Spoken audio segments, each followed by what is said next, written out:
Hello and welcome to the Con Couple. I'm Richard, I'm Caroline. and we go to a frankly baffling number of cons every year. I would say we go to too few cons every year. Holy smokes, we actually made it through the intro without you making a joke. I didn't make one last week either. Is this just a tiredness thing? Have we, No, it's because you always yell at me about messing up the intro, so I've been trying not to do that, and now you're yelling at me because I'm not messing up the intro, so I kind of feel like I can't win. I mean, that's fair. So where have we been this week, dear? I'll let you explain because you understand U.S. geography.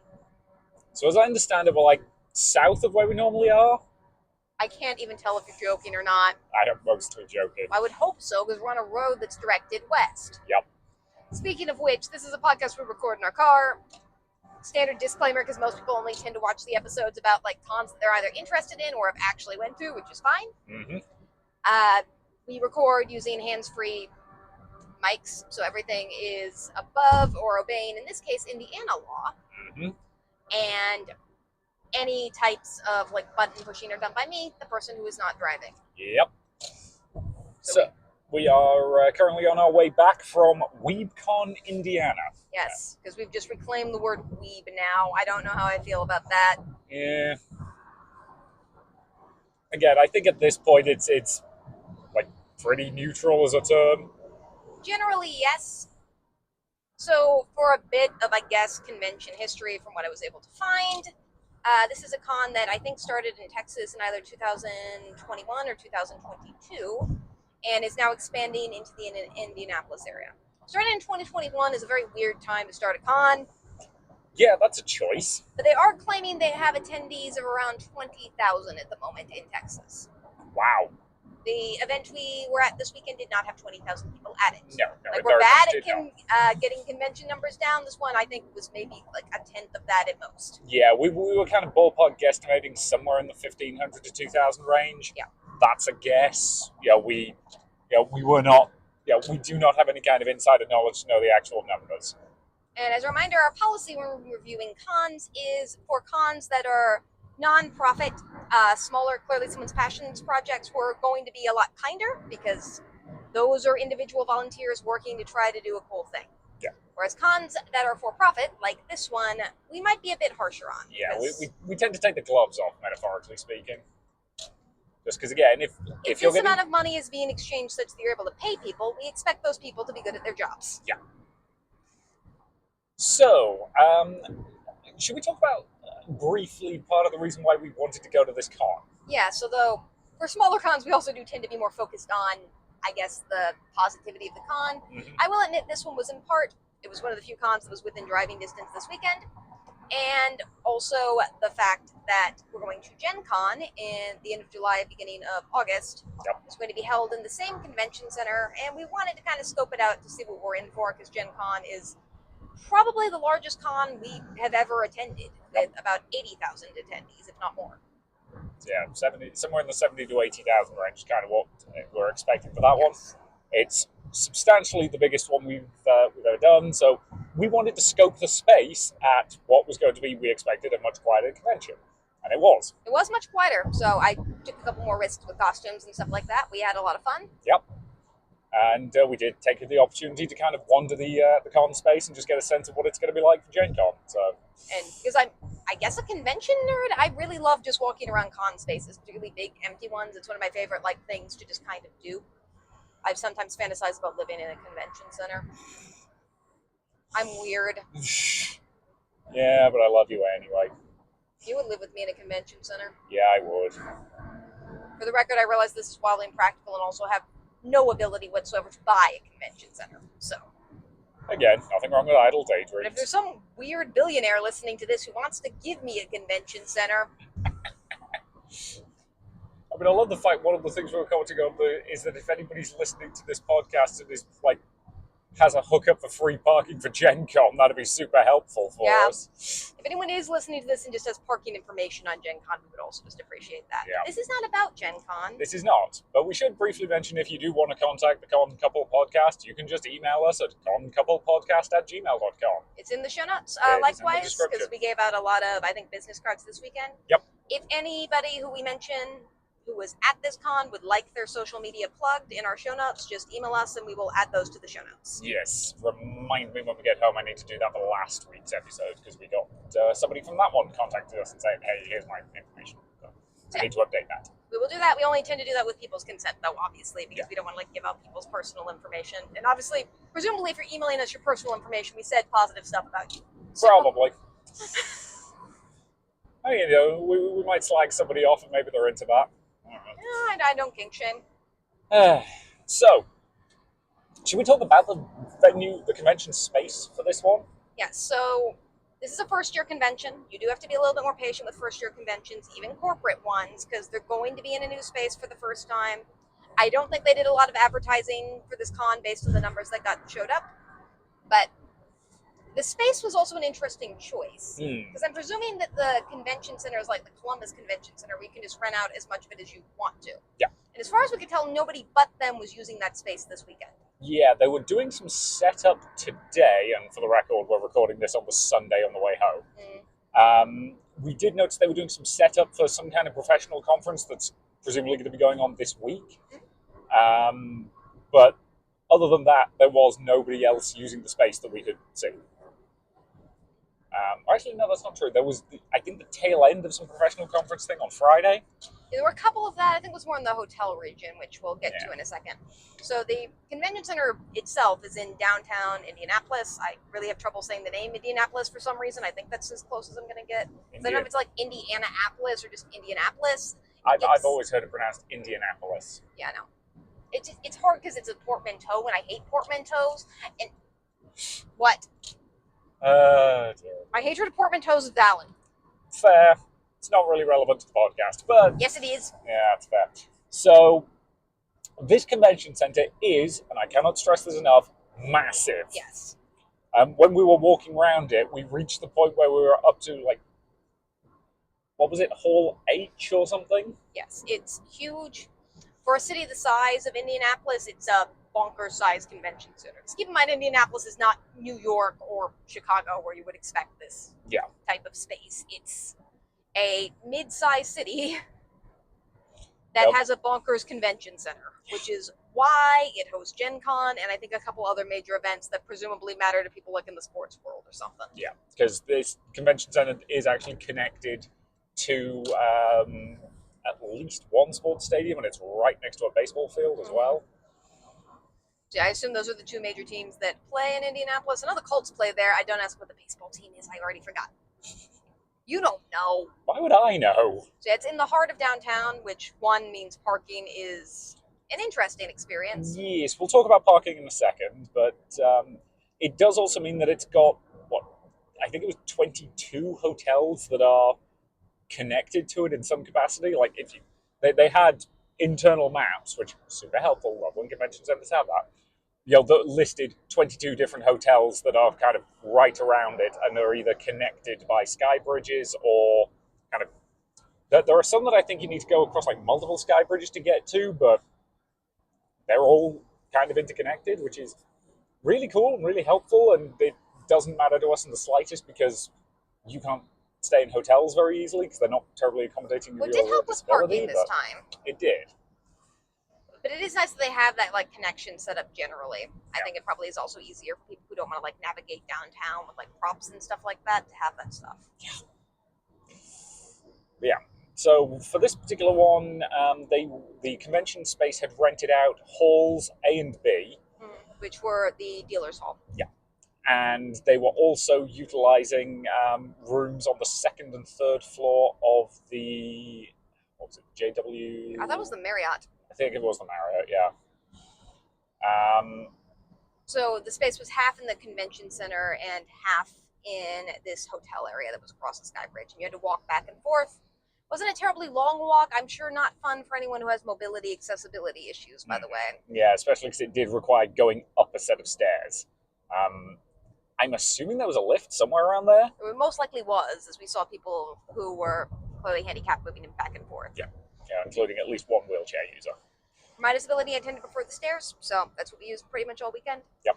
It also just meant that the space was kind of awkwardly divided up, because it is nice, particularly in a con that's in its first year, that has fewer people, which this con did, to like have them all in kind of a centralized area, because to get from some parts of the Marriott back to the dealer's hall if you wanted to go was probably close to a 10-minute walk. Yeah. Not the end of the world, but a little annoying. And again, depending on like how fast you move and like whether or not you're in a giant ball gown, you know,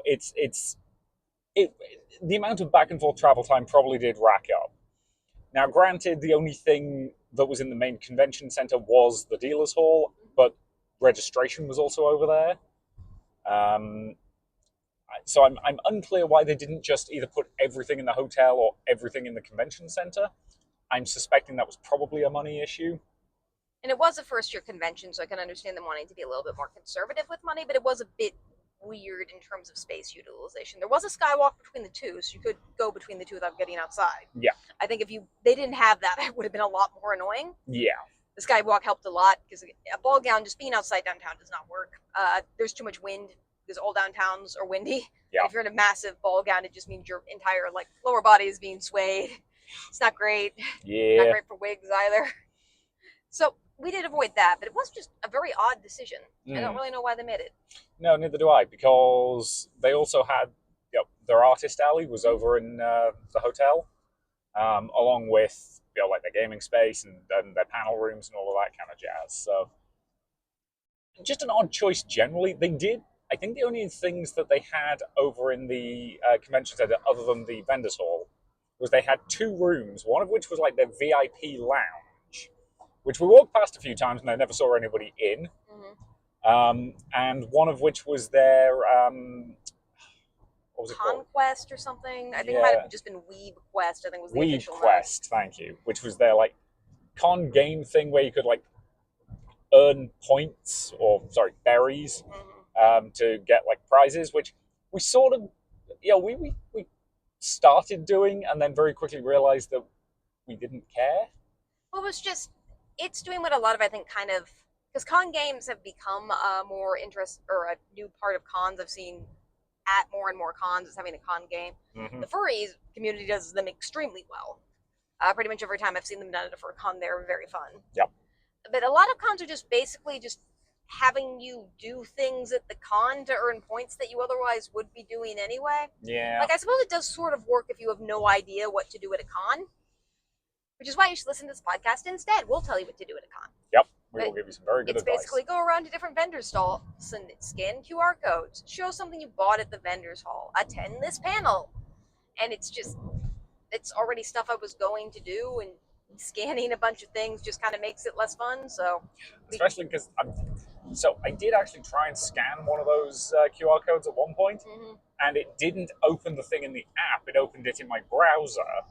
And because I hadn't logged into my account on that browser, I would have had to log in again, and it was just like, this is not worth it. Yeah. So we gave up on that pretty quickly. Yeah. Like, maybe if we'd really wanted a hoodie with their logo on, but we didn't. Yeah, I think there was mostly hoodies and lanyards. I can talk. If they had plush, I probably would have made us do it. Yeah. You do appreciate good plush. I do. Or even bad plush, honestly. But yeah. So do you want to start with our experience, or you want to do any more overview of like the space? So the space was pretty typical, so I'll probably go through that next. Yeah, that's kind of what I was going to suggest. Do we want to talk briefly about parking? I was going to talk about the space first, then we'll talk about parking. So parking is like when we get there. We clearly have this formatted out very well. We're great at this. Yes. So the space, as Richard kind of already explained, major vendors hall. There was an artist alley that was back in this. Yeah, third floor in the hotel. Which was next to main event, so I think it probably still would have gone there, but it does seem kind of weird to have vendors hall and artist alley that far apart from each other. Like, half the time, vendors hall and artist alley are just in the same room, and it's just like sections of the room that are vaguely labeled. I am not a vendor or an artist, so I don't actually know which people prefer. I've heard some people say that they like it when artist alleys are in a separate part of the convention center. Others like it when they're more kind of intermingled with the vendors hall. For reference, if you want to know the difference, I kind of want to be snarky and say there isn't one, but there is. There is an official difference. It's just a difference that seems to get a bit loosey-goosey at a lot of cons. Yeah, like this one. Yeah. So the official difference is a vendor's hall will be selling you stuff that That maybe they've imported it, maybe it's kind of general merch, all of that kind of stuff. Whereas an artist alley should be selling you stuff that they have personally created. But personally created has had a kind of loose definition for a while now. Yeah. Like a lot of it's just like stickers that maybe they designed. Yep. And some of them are like stickers with official licensure that they definitely shouldn't have designed, but because it's a con, no one cares. Yeah. That happens a lot. You do see a lot of very blatant copyright infringement at conventions, I'm not going to lie. I don't really care about that. No, neither do I. And sometimes there's also stuff in the artist alley that very clearly isn't made, and a lot of things that people who do make artisanal goods also do sell stuff that they've imported. I've been to plenty of booths that just kind of sell both, so... Yeah, the distinction tends to get a little hazier than you think it would. Which is why most of the time having them just be in the same space just kind of makes sense. But at this con, they did also have sections of the vendors hall, or particularly the outer ring of the vendors hall, being used for their celebrities. And this con actually had quite a lot of voice actors. Yeah, I would say at least 20, probably more. Yep. I don't know. As Richard and I mentioned before, we're not really celebrity-focused people. Nope. We don't watch a lot of anime. Nope. I don't really watch a lot of anything. I don't watch anywhere near as much stuff as I used to. Thanks to me. Yeah, you keep me too busy for that. They did have Steve Blum there, which is pretty cool. And I recognize some names vaguely that I couldn't remember if I had heard of or just seen at other cons at this point. But generally, for cons like this, I do think voice actors and voice actor signatures tend to be pretty big draws. Yeah, we certainly know people who are very into that kind of stuff, and that's completely valid. If that's what you want to spend your time and your money doing at a convention, great, have fun with it. Honestly, this would have been great, I think, experience for that if you wanted to get a bunch of signatures, because lines weren't really long at this convention. So. No, they weren't too bad. Again, as I want to emphasize, we weren't in any lines. They just didn't look bad. Yeah, as I say, there were a couple of people who I think were quite popular. As I said, Steve Blum was probably I think he had the longest line that I saw over the weekend. But that dude is in so much stuff that you can be a fan of about 50 different things and want a signature for any of them. So valid. So other than that, they had 5 panel rooms that were all kind of right next to each other in a hall on the 2nd floor of the Marriott. Mm-hmm. They had a video game room. Mm-hmm. It was mostly video games. They have a section where you could conceivably play tabletop games, but no tabletop game library, which is, fine. I don't. Yeah, we prefer it, but but it's fine if you don't have it. Yeah, it's not something every con has. They had a thing called some dungeon LARP thing that you had to go through and hit people with foam bats. Those have been popular at cons for a while. Not a lot of people did that. I think they had some people doing it, but not a ridiculous number. And they had a very interesting maid cafe that we'll actually talk about in a bit. Yes, we will do. But yeah, and then on the 3rd floor, they had Artist Alley, main events, a performance stage, which I don't think we went in at any point.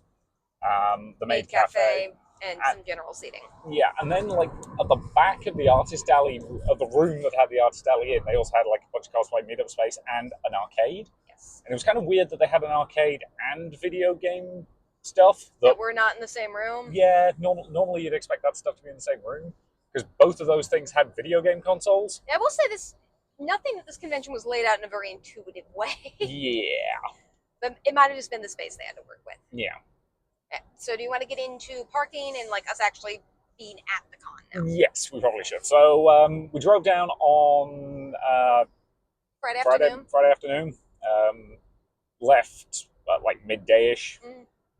And again, this is about a 3.5-ish hour drive for us, give or take. So got in 3-ish, half 3-ish, somewhere in that ballpark. Parking surprisingly easy. It is a smaller con. I do want to emphasize that. As we mentioned earlier, this convention center has a ton of parking around it, so it's easy to find parking. Yeah. I will say, because the conventions are so big, we did watch people walk out of a bunch of exits clearly dressed like they had been to the con to different parking lots, and I was very interested to know where all those people were parking. Because we did drive around the convention center later, and it looks like pretty much everywhere it's either... Some of them are exorbitant as much as $70 a day. At the place where we parked, which was connected to the building and had plenty of parking, was $20 a day. Yeah. Which is not great, but is pretty standard for downtown. Yeah. It's expensive, but if you know you're going to be dealing with that, it's something you budget for. Mm-hmm. Which again, for this con, we were expecting parking to be expensive, so we were prepped for that. We did that by getting the world's cheapest possible Airbnb. Yeah. It was totally worth it. It was better than last week's Airbnb. Yeah, you hated this Airbnb a lot less, even though this one was definitely even less up to code than that one. Well, the other one was like, at least a decent conversion. This was like very clearly like the floor clearly didn't exist, and they just rolled out like some laminate on top of it, but didn't bother to actually like correct any of the lumps in the floor. So there were just portions of the floor that had like pipes coming up from them. It was great. Yeah, all the electrical work was just like random extension cords all over the place. Actual lights didn't work anymore, so they just put up an extension cord on the wall, and you turned like one of those surge protector extension cords on to turn the lights on. It was great. I stayed in this type of Airbnb a lot over the pandemic when I didn't have like an official place to live. I have a soft spot for them. They're cheap. They're kind of not greatly done. It's definitely somebody trying to make a quick buck, and I do kind of judge them for that. But I don't know. There's just something about them that I like. Maybe it's just they're cheap and so kind of comfortable. Yeah, like again, staying there for 2 nights was absolutely fine. The beds were comfortable. We're really only there to sleep. We were fine. Yeah. The couch kind of fell over any time you tried to move, but it's fine. It didn't fall over. It just felt kind of wobbly. Oh, dear. But yeah. And that Airbnb was about a 20-minute drive away, which for us is perfectly fine. It was like $100 for 2 nights, so Yeah. it was fine. Yeah. Again, these are the things you have to consider when you're going to a con that requires an overnight stay. Where do you compromise on the budget? And for us, we have to stay in Airbnbs because of my disability, as I've mentioned before. So I try to find ones that are accommodating. That one works with my disability fine. Although they did have a wheelchair ramp that I don't think could have possibly supported even the world's lightest wheelchair. Yeah.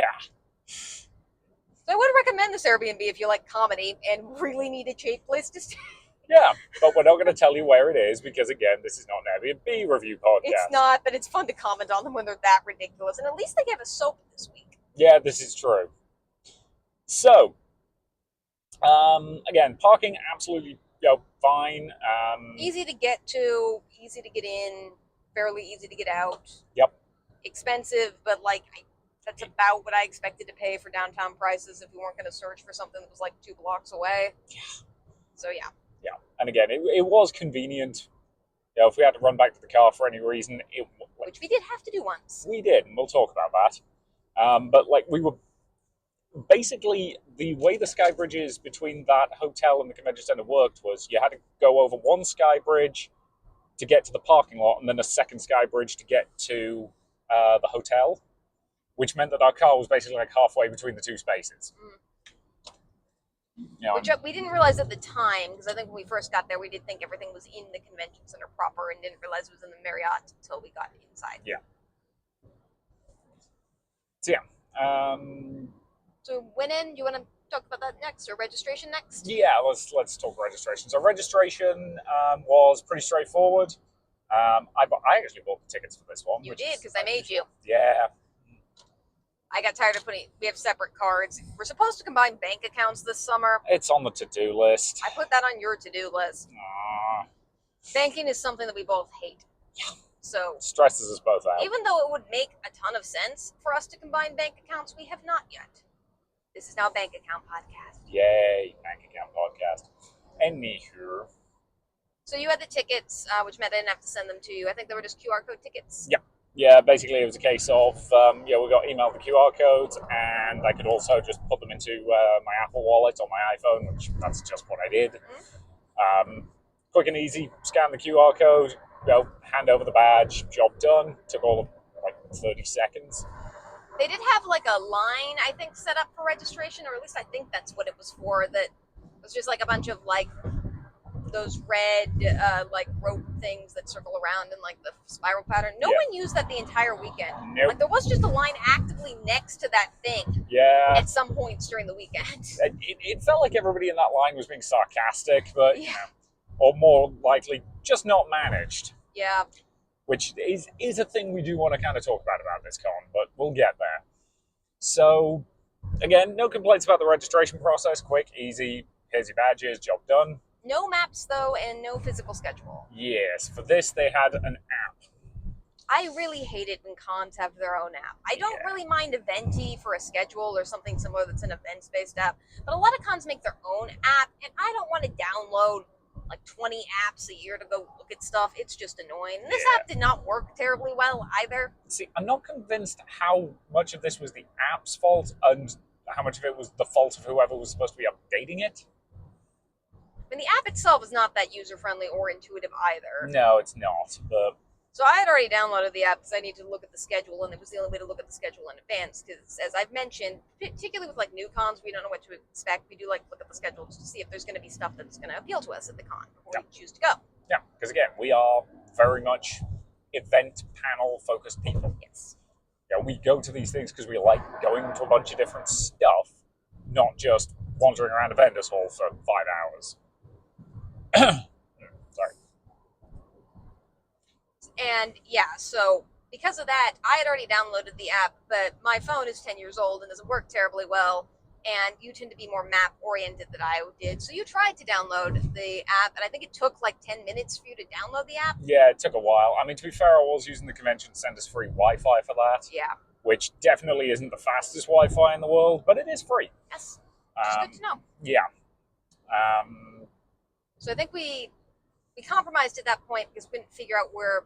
We were still a bit confused at this point about the fact that stuff was in the Marriott. We didn't know where the Marriott was. We had assumed up until that point that everything was going to be in the convention center. Yep. So it was mostly just a bit confused because I think when I looked on their website, it just said the convention center. It didn't mention the Marriott at all. Yeah, like all of the information I looked up when I got the tickets just said, it's being hosted at the convention center. Yeah, so we were just confused by that. So while we were waiting for the app to download, I think we toured the vendor's hall. Yep. Which is, it's hard to review vendor's halls because they look very similar. Yeah, like the main thing we noticed about this one that was different is it had a weirdly high percentage of Pokemon plush. Yeah, there was like 6 stands all selling Pokemon plush. And it did have like celebrities all around the outside, and I feel like that was well organized because it kept the areas separate the way that worked. Yeah, I think that was fairly efficient. But again, like it was a vendor's hall at an anime con. I saw the same stuff we've seen 100 times before. Mm-hmm. I looked for plush. We found a cute little fox for me to get. Yep. That's the one thing we bought this weekend from the vendor's hall other than food. Yep.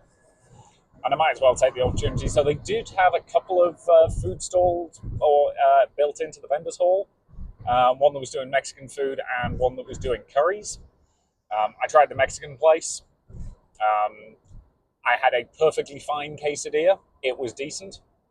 It was $18, which was highway goddamn robbery. Mm-hmm. If I paid like $7 or $8 for that quesadilla, I would have been very happy. At $18, no, not doing that again. Like nothing wrong with it, just not worth that much money. Yeah. We did notice as we were touring the convention center for maybe other conventions that did seem like there were a couple like cafeteria areas that sell food or drink that just weren't open because the con wasn't in those spaces. So that might be an option for other conventions that are in that area. Yeah, I would definitely say that, again, something like Gen Con, which is going to be using the entire convention space, there are going to be a lot more food options then. Yes. Hilariously, the Weebcon app did have a section on it that was places to eat that I'm pretty sure was just every restaurant in Indianapolis listed. Like it listed literally hundreds of different potential places to eat. I'm like, yeah, I have a feeling that no personal human being programmed those in or anything. They probably either pulled a list or AI or something to just get every restaurant that was nearby, and that's not really that helpful. Yeah, it was not. Like you compare that to Anthro, Ohio, a few weeks back. Mm-hmm. Like they had a list of restaurants in downtown Columbus you could go to that were in convenient walking distance. Many of which they'd reached out to and were doing special promotions for the con. Yeah, you could get discounted items. There were some items that they were donating money to the con's charity if you ordered them. And sometimes these restaurants were even making specialty items just for the con, which that's adorably cute. That's great. Like I love to see that kind of stuff. Whereas here, it felt like an afterthought. Yeah. And I'm going to be honest, a lot of stuff at this con did kind of feel like an afterthought. So I do want to emphasize we might be going a little bit hard in the upper con staff management in this one. Mm-hmm. But I will say all the individual panelists and people we met at this con were awesome. They were. Yeah. Just be clear, if you're one of those people who are listening to this when we're complaining, we are not talking about you. No, we are not. Like, again, we had fun at basically every panel we went to, every event we attended. We had a lot of fun. Mm-hmm. It's mostly just, there were some high-level decisions made at this one that we just kind of disagree with, and we do want to highlight that. Yeah. So yeah, food options were lacking generally. Yep. There's also a Starbucks, I think, in the hotel. In the hotel that a lot of people got like drinks and maybe some snacks from. Yeah. But you're not a coffee person. I'm not a coffee person. My preferred caffeine imbibement method is soda of some description. And so, yeah. Do you want to get into what we did? Yes. Okay. So you've got the app. So if you want to kind of go through the schedule. Yes, because again, we're driving, and he's not looking at anything while he's driving. Yeah. Well, I'm looking at the road. It'd be problematic if I wasn't doing that. But, yeah. So the one thing I do want to note before we talk about anything specific is panel rooms. We'll talk about this in a bit more detail later, but there was definitely some disorganization regarding the panels and the panel rooms. Mm-hmm. And one thing that was brought up is that there was no audio equipment in any of them. Insofar as if you didn't, if your panel expected to have a microphone, tough luck. The only rooms that had microphones were main events. Yes.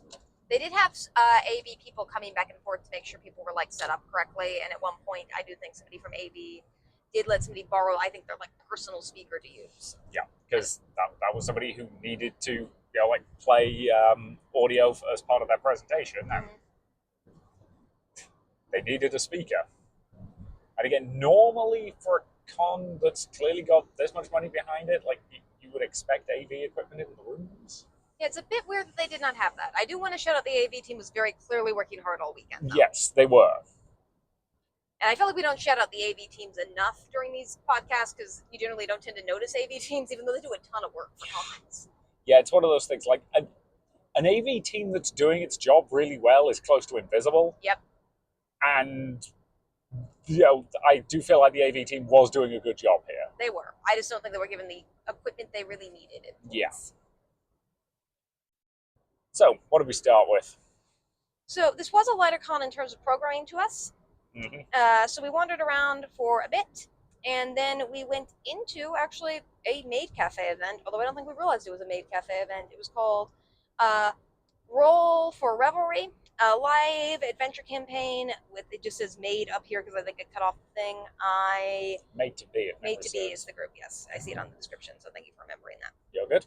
So, the Maid Cafe. So let's explain what a maid cafe is, because I don't think we've spent a lot of time doing that yet. So yes. Nominally, what is a maid cafe at a convention? So, one of the things that you find sometimes in Japan are maid cafes. Yes. Which is basically where people dressed up in sort of like stereotypical maid outfits will like serve you food and talk to you and be nice and friendly and polite, and you get that like experience of being waited on hand and foot.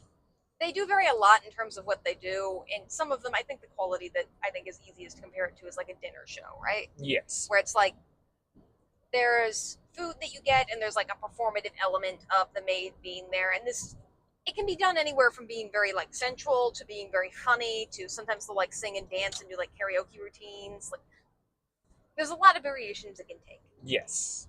It's basically about a performance by somebody in a maid costume, and these days they come in all gender identities, which is fantastic. Yep. Yeah, this one was normally like a maid and or butler cafe, which sometimes they will great. have maids that are masculine identifying, sometimes they will have butlers who are femme identifying. It varies a lot. Yep.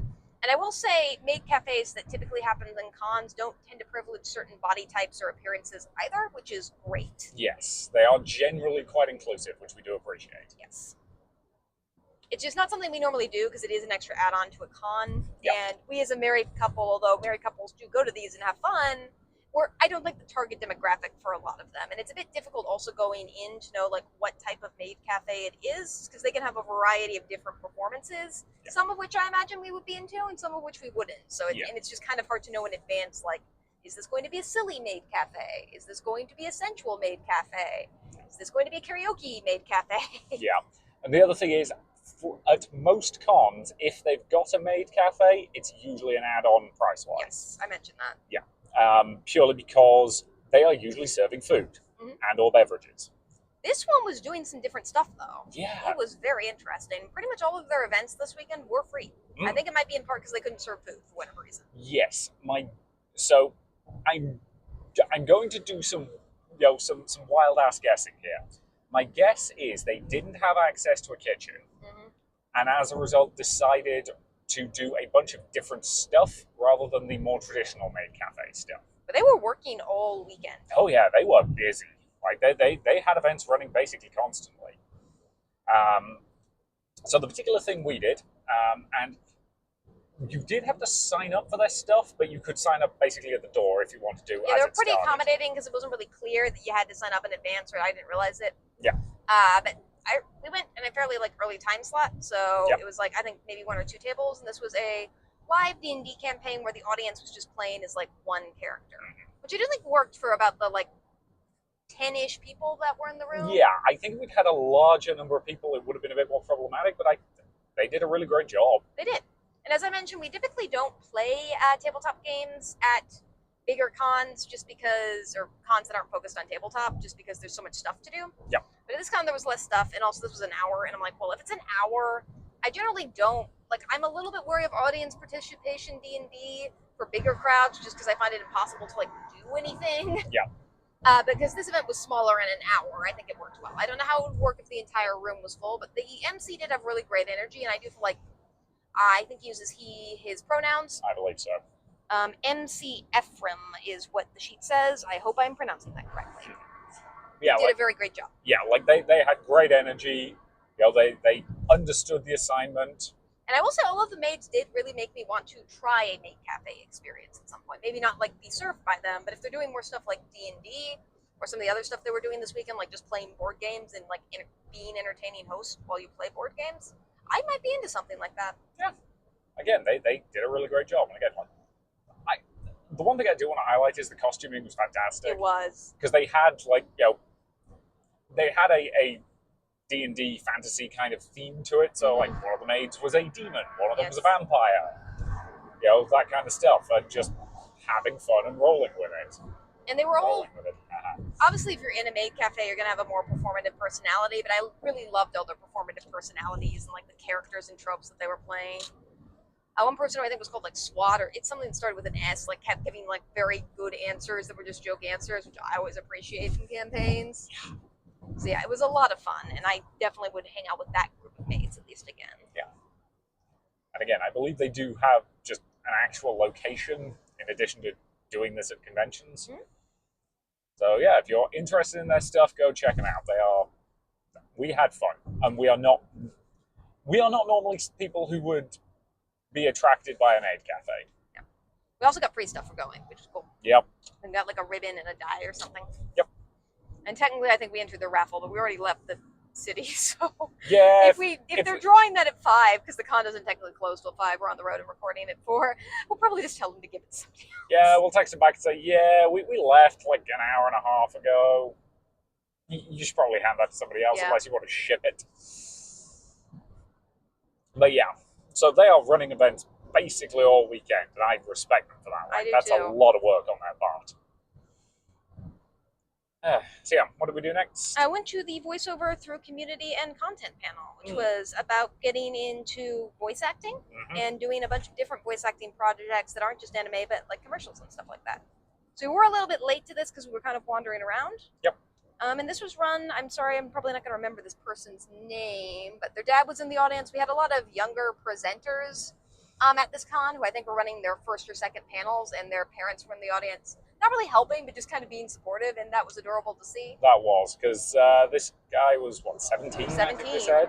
And this was his first ever panel. And to be a voice actor at 17 is pretty impressive. Yeah.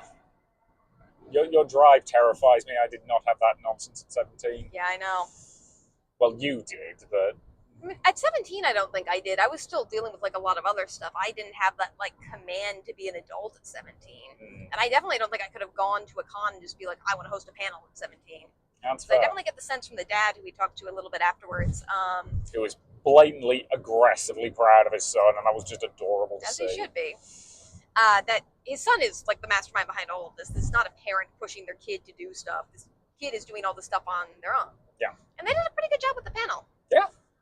Again, the only thing there were a couple of points where it was a little hard to hear him, just because, again, no mics. Yes. It was mostly kind of a Q&A talk panel, but I don't mind that as kind of a lighter panel discussion type thing.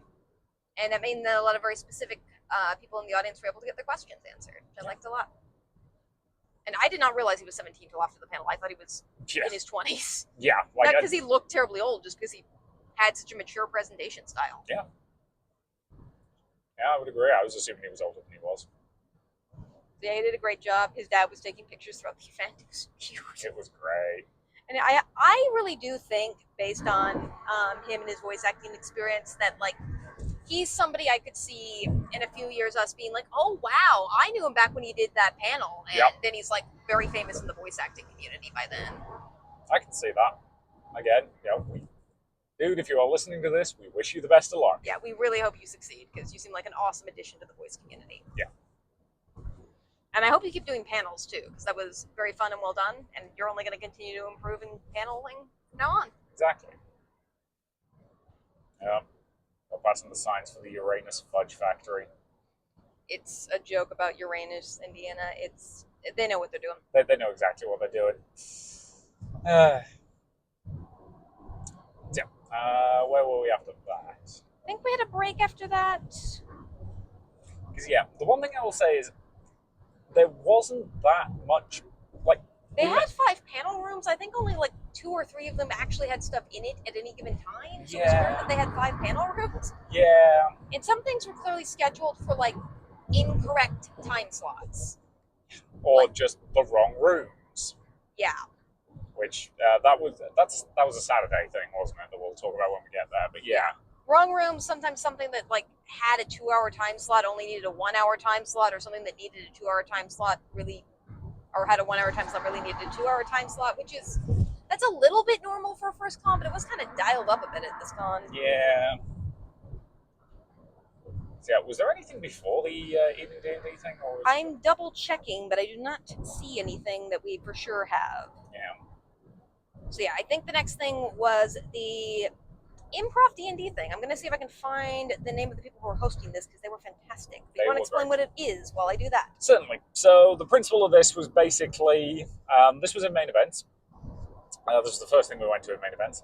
And the principle was they pulled up 4 volunteers from the audience. They took an audience suggestion for where it started, and then they improv'd a quote-unquote D&D session. Now, in terms of this being D&D, this was basically you had a D20 in front of you, and any time you wanted to do something, you had to roll it to see what happened. That was the extent to which this was Dungeons & Dragons. What this was, however, was a hoot. Yeah, it was a blast. We went 2 nights in a row because it was so much fun.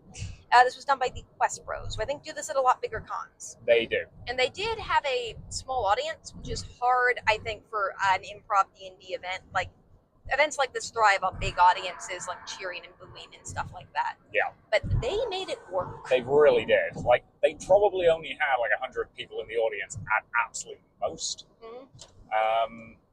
But the way it basically worked is each group of 4 people, volunteers from the audience, was made up of a fighter, a mage, a healer, and a villain. It doesn't really matter which one of these roles you got. No, it really doesn't. But they basically called up volunteers for who wanted to be the fighter. Everybody who was interested came up. Yeah, I imagine for bigger audiences they would probably just limit it to like 4 or 5 people for each role, as opposed to letting like just everyone who wanted to come up. But in this case, only 4 or 5 people wanted to come up. Yeah, so they were fine on that front. But they then asked you a question relative to relevant to the character, and you had to like declare your answer to that question, and then the audience, by cheer voting, voted for which one they wanted to be one of the party. Yeah, you were apparently supposed to wait for them to say what the question was. I was raising my hand for the mage the first night before I even knew what the question was. I'm like, it doesn't matter what the question is, I can make up an answer. Yep. Which is fair. Yeah. So and this was... You did get to play the mage on night 1. I did get to play the mage. And because I got to play the mage in night 1, I sort of jokingly tried out at the end of night 2. We'll talk more about that later. Yeah. But I tried out for the mage and got it. You tried out for the villain, didn't get it that night. Yes, I lost out on the villain role to this amazing Jack Sparrow cosplayer. They were fantastic. We were seeing them at a lot of events all weekend. They are everything we love about cosplay. They have the mannerisms of the character down. They're very good at being the character. You can just tell that they love that character, and they were so much fun. Their makeup also fantastic, by the way. Yeah, like the costume was clearly something they'd put a lot of like time and care into finding the right pieces for, and they were great. Yeah, like they legitimately, if you put them in the Pirates of the Caribbean movie, like if you were just going to shoot it, they would not look remotely out of place. Yeah, like you might be able to tell they're not Johnny Depp, but other than that, like it would look exactly like the character. Yeah, like their mannerisms, their acting, everything. Yeah, they did an absolutely stellar job. Yeah. So you guys had fun. We probably can't go into either of these campaigns too much. We really can't. Because this says it's explicit and 18+, and you know what's going to happen when something's 18+. It means you're allowed to say the curse words. I mostly murdered orphans, so you know. Yeah, you did. I mean, to be fair, yeah. But no, it was very, very funny, very, very silly. If you're curious, I do believe they will be uploading that to YouTube. So if you want to check out Quest Bros YouTube, I think will probably be the places. I'm not going to look it up because I can't stand seeing myself on tape. But yep. But you doing horrible, horrible things to orphans. Yeah. And then traumatizing the audience with stories about your mother. Yeah. That got kind of off the rails toward the end. I forgot about that element of it. Yeah. It's fine. It's fine. But no, we want to praise this group because they were working with I suspect, a much smaller audience than they used to, and they made it work. Mm-hmm. It was another one of those improv groups that understood that having the GM basically tell you constantly that what you're doing is the worst thing he's ever seen is funny. And as long as everybody on the panel is comfortable with that, you'll do great. And they did a good job of picking everybody who got up on that stage understood the assignment. Yeah. So shout out to the people I was improvising with that night as well. They were a blast of a fun group to improv with. So I think that was the last thing we did that night, wasn't it? Yeah, we briefly stopped by a Fanfic Out Loud panel. I think we were just mostly tired at that point, though. Yeah. And it was a bit difficult because the room did not have microphones. And for reading fanfic out loud, you kind of need microphones for that one. It just doesn't really work without microphones. Yeah, unless you've got the specific oratory training to be able to deal with that. Which you do, but... Yeah, but... even for you, it'd be hard. Yeah. Also, speaking of auditory problems, I'm really worried about this road, messing up this episode. Yeah, it's fine. You sure? Yeah. Okay. You have lower standards for sound quality than I do. This is true. My dad probably despairs of me on that front because your dad would disown you if he listened to this podcast. Again, my dad is an audiophile. He really likes good quality sound. He's quite happy to pay excessive amounts of money for good quality sound. And we did go into this con expecting it to be a bit of a lighter con. We knew there wasn't going to be as much on the schedule that appealed to us. Yeah. But we figured we got a really cheap Airbnb. We wanted to check out the convention center anyway. And also, I don't regret coming, but we'll talk more about that in our review. Yes. So at that point, we went to our weird Airbnb. Checked into that. It was so weird. And also no reviews. And when an Airbnb has no reviews, I'm worried that someone's going to murder me. Nobody murdered us. Yet. What? Do you think they're going to pull the hiding in the backseat of the car trick? It'd be impressive if they did. Yeah, I was going to say, there's a lot of stuff back there. I know. There's 3 giant ball gowns. Plus, we're also recording right now, so that's a dumb time to murder somebody. I'm just saying. Yeah. We didn't actually talk about costumes. Oh yeah, I always forget to do that. So we did Hades and Persephone on Friday, which, even though it's a spectacular looking costume, is just... You've worn it so much that It's very standard. Yeah. I understand how to wear that. I understand the makeup for how to do it. And I tend to like to wear it when we're going to a new con, particularly in a venue I don't know. Yeah. Just because I feel really comfortable in it. Yeah. We know it's going to wow. We know that people like it. And we know that you can maneuver in it surprisingly easily. Yeah. Yeah. For anybody who's not aware, the Hades and Persephone costume is the one that we have. The art for this podcast was drawn of us wearing those costumes. Mm-hmm. So that's You with the big, black and pink ball gown with the flowers on it, and me with my long black leather You didn't coat. forget the crown this time. Yes, I left the crown at home by accident. So as you can expect, we have like a con checklist for everything we need to pack when we go to cons. Yep. We inevitably always forget something anyway, somehow, though. Yeah. And again, like, forgetting my crown is not catastrophic. No. At a certain point, like, you can either buy stuff or you don't really need it. Like, my dress is the main intention of that outfit. Yeah. I will say, this con, and this is what's nice about kind of a smaller con, is at a place like Colossus, we got some compliments when we were doing Glinda and Alphaba on Thursday, but it's so crowded that you're only going to get 1 or 2 compliments. At a con like this, like, so many people complimented my clothes all weekend. It was a really nice atmosphere. It was. And we took a lot of pictures that day. We did. Yeah. So... We weren't murdered. We weren't murdered. I murdered babies. Not literally. But yeah, so that was Friday. Perfectly fine day 1 of the con. We then headed again back to the Airbnb, hit a drive-through on the way back, and then headed in for day 2. Yes. So we tried something new at this con that I've seen at a lot of cons and wanted to try for a while, just because they tend to have it at kind of odd times, and that was speed friending. Like, a lot of cons have this, but I had never gone to it before, so I was interested to try it. So speed friending is basically like speed dating. You basically just get in a room with people in a con space, and you just kind of talk to them to like make new friends at a con. Which I like talking to new people. Yep. So this was fun and interesting for me. I also appreciate that the description made it very clear that this was speed friending, not speed dating. Like, they were very clear that this wasn't a place where you should, like, be creepy or try to like pick anyone up. Yeah, this was just a case of, you want to make friends at a con? Yeah. Come to this, spend 3 minutes talking to each person, then move on, and then when you see each other throughout the con, you can say hi. Yeah. Nice, simple, easy. My only major complaint about this one was the chairs were a little too packed close together, which meant that it got a bit loud and hard to hear each other. It probably would have been better to like space the chairs in like a circle more apart around the room, but we did have to rearrange the chairs ourselves, so it was just a bit chaotic there. And that's not on the con or the people running the panel, because I'm not even sure that it should be their responsibility to like move chairs. Yeah. And people also got a little bit confused about where they were supposed to go, but that happens when you're managing a group of people. So I otherwise had I had a lot of fun with this. I got to meet new people. They did give you like questions that you could ask people, which I think would help a person who just couldn't think of questions to ask somebody. Yeah. Pretty much everyone I talked to, we deviated from the list pretty quickly. Yeah. Like, again, it was useful to have that crutch if you needed it, but I suspect after like the first 2 or 3 people, nobody really needed them.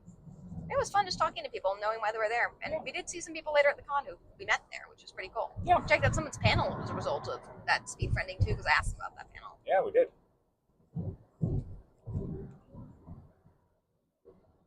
So yeah, I would recommend doing that again, honestly. Yeah. It'd have to be in the right environment. And part of the issue is they just have it at weird times, but yeah. It was a lot of fun. It is worth noting that this con actually started relatively late. Mm-hmm. So for this particular one, we actually had some time in the morning, and we just went out and did a quick bit of grocery shopping at a couple of different places, just for the sake of kind of killing a few hours first thing in the morning. Yeah, that was a bit weird. We don't normally do that. It did make me find some ice cream that you really like. Bluebell ice cream, for those who are in the know, or those who have lived in the South, is great, minus the whole Listeria controversy, but this is not a Listeria controversy podcast. I think that's the most specific version of that you've ever done. But I know. So this is, I think, when we ran into kind of panel confusion chaos. Yes. So was this the arcane one? Yeah, so we intended to go to the Citrine Idol Live performance, which was just... Idol Live performances are mostly just dancing. They did have this in a panel room. I really don't like it when they have idol performance dancing in panel rooms, just because there's not enough space for them to physically dance in panel rooms. Yeah. But this was in a panel room. Yep. So we went to the panel room where it was. Or where we assumed it was. Yeah. And, we just kind of sat down and, somebody came in and started, prepping stuff. I'm like, okay, cool. And it wasn't until, noticeably later that we realized we were in the wrong panel. Yeah. So was everyone else in the room. Yep. And here's where we get onto some of the issues with the app. The app And was let's wrong. be clear, this is not on either of the Citrine Idols or the person who was running the arcade panel, the panel we were in. Yep. They not at fault at all, either of those groups. It was confusion between what they were told and what the app said. Yes. Which is on the con staff, not them. Yes. They were told that basically panel room 1 and panel room 5 got switched. So they were told that they were in panel room 5. The app said that they should have been in panel room 1, and vice versa for the idol performance. So, like, when they realized they were in the wrong place according to the app, they were like, oh, I'll move. And I'm like, I will go and just run down the corridor and check. So I ran down the corridor, looked in, and there was very clearly an idol performance going on down the corridor. And there was also a couple of confused people in the corridor who were in like Jinx and Vi from Arcane Cosplay, who were clearly looking for the correct panel. So I was like, you guys looking for the Arcane panel? Like, yeah. I'm like, it's in here. Yeah, basically the audience had to like switch rooms. We did stay just kind of in the back of the arcane panel for a bit, mostly just because I felt bad for that person, because it sounded like that person's group who was supposed to do this panel with them had also like cancelled last minute, yeah. and then they had to do the panel themselves, and then they had this happen. So I felt kind of bad. Yeah. So we did stay for a few minutes. We're not going to fully review that panel because we didn't stay for the whole time, though, because they did eventually get more people in the room. And at that point, I'm like, well, I don't really know anything about Arcane, so... Yeah, you haven't seen it. I'm not caught up. I've only seen to the end of season 1. So we decided once they had enough people in the room to, like, have a good panel to kind of just leave. Which was not anything against the panel. It just wasn't a panel we intended to see. Yeah. And by that point, I was like, well, idle dancing's fine, but I don't really feel like sneaking in the back of that. So we just kind of walked around the convention center for a bit, just because we didn't want to deal with any more panel shenanigans. Yep. Which is not on either of the panels. Both of those seemed quite like good panels. It just, we were a little bit tired from the confusion, I think. Yeah. And the other thing I will note is that during that panel, the panelists had like wanted to do some Nerf gunny stuff, and somebody who I suspect must have been like maybe the panel director, something along those lines, like somebody fairly high up, like she got told, the panelists got told that they weren't allowed to fire their Nerf guns because like they were against the convention rules, and then the panel coordinator like came in and gave the approval for it and basically said, yeah, like as long as they're getting shot away from the audience and like nowhere near the projector, you'll be fine. And it's nice that they got given the permission to do that. It's a Nerf gun, guys. Like, we've been to plenty of events that do Nerf gun stuff. Like, Nerf gun dueling is a pretty major part of a lot of steampunk cons. Yeah, it was a bit weird, but at least they gave them permission to at least do it. So, yeah, which was nice. So after that, we wandered the convention center space a bit. Yep. We did eventually end up in the video game room and watched a bit. We sort of watched. We were mostly kind of on our phones, but yeah. The back half of, I think, I don't know what Dragon Ball Z game it was. Yeah, it was a PlayStation 2 Dragon Ball Z fighting game. If you know what that is, good for you. People who were playing it seemed to be having fun, although I did notice it was just kind of the same group of people that were just in all the video game tournaments all weekend. Yeah. But they seemed to be having fun. Yep. And it seemed well organized. And I actually really did, because, sorry, I don't know the name of the group. It's probably on Weebcon's website, though, at least maybe. They had a really cool tournament set up that I kind of wish had more people at it, just because how cool it was, where they had seats for people to play, a screen where you could watch, and side splits, so cameras on both of the performer or people who are playing, so you could watch their faces and reactions to the game and the game itself on a main screen. It's probably the best setup I've ever seen for a video game tournament. Yeah, if you wanted to watch as a spectator. Yeah, like that was really good and really well set up, and I feel bad for them. Like the audience for I think most of the the tournaments was us, and like maybe the people who were waiting to play, which I think is a pity because like as you said, that was just really well set up generally. Well, it's one of those things where part of the reasons I don't ever watch video game tournaments, because I would watch them, because even at very well organized or very interesting cons, you're going to have downtime. Yeah. And watching a video game tournament is definitely a very fun thing to do with your downtime. I actually like it quite a bit, despite not knowing anything about video game tournaments. But if you need to sip a soda, you need a break from the con space, and you just want to sit in the back of a room for a bit, video game tournament, great for that. Yeah. But most of them tend to just have everyone playing all at once on like smaller screens, so it's hard to impossible to watch. Yeah. Because there'll maybe be like one game that's on a projector that you can watch, but everyone else is just playing games simultaneously on computers, so you can maybe watch the final matchups if they project it, but half the time they don't even do that. The only real complaint I have is it would have been nice to have an MC who was doing announcements of stuff, just so you kind of knew who was up next, what was going on, and so on and so forth. I would also, like, it's harder to do, but I would love color commentary for games like this. So would I. Yeah, you and I are both now thinking of the robot fighting from last week, aren't we? I was also thinking of the Beyblades tournament. Both of those had color commentary. Beyblades obviously doesn't need color commentary, but it had it anyway. It was very silly. Yeah. Whereas the robot fighting was, like, slightly more serious commentary, but still, like... Well, I mean, somebody named a robot Yo Mama. Yeah. So. Again, they understood the assignment was, this should be fun for the audience to watch. Yeah, and the person said pretty bluntly at the beginning of that, like, this is a great panel to sit at the back of while you're just hanging out at the con. Yeah. If you need a space to cool off, feel free to use it. You just grab some food and you want a place to eat it that's going to be slightly out of the way while watching robots fight. Great, do that. And again, this space would have been good for that. But yeah. So again, we watched a bit of that. The people seem to be having fun. I do not know what the Dragon Ball Z game was specifically, but if you remember PS2 Dragon Ball Z fighting game with what seemed to be a ridiculously large character roster, good for you. It's probably that one.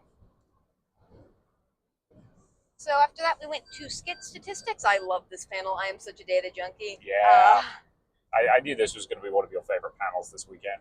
I had a lot of favorite panels this weekend, honestly. Like, even though we have a lot of problem with the con organization, the panels that we went to were all fantastic. Yeah. But this one was something that was so interesting and so unique. Because, like, most cons have, like, a panel that's like, here's some cool stuff from Yu-Gi-Oh! Here's some cool stuff from Pokemon. Here's, I don't know, a trivia panel about an anime. Skit Statistics is not a panel I've seen a lot, or at all. This was so cool. Yep. So this was about cosplay masquerades, specifically skit performances.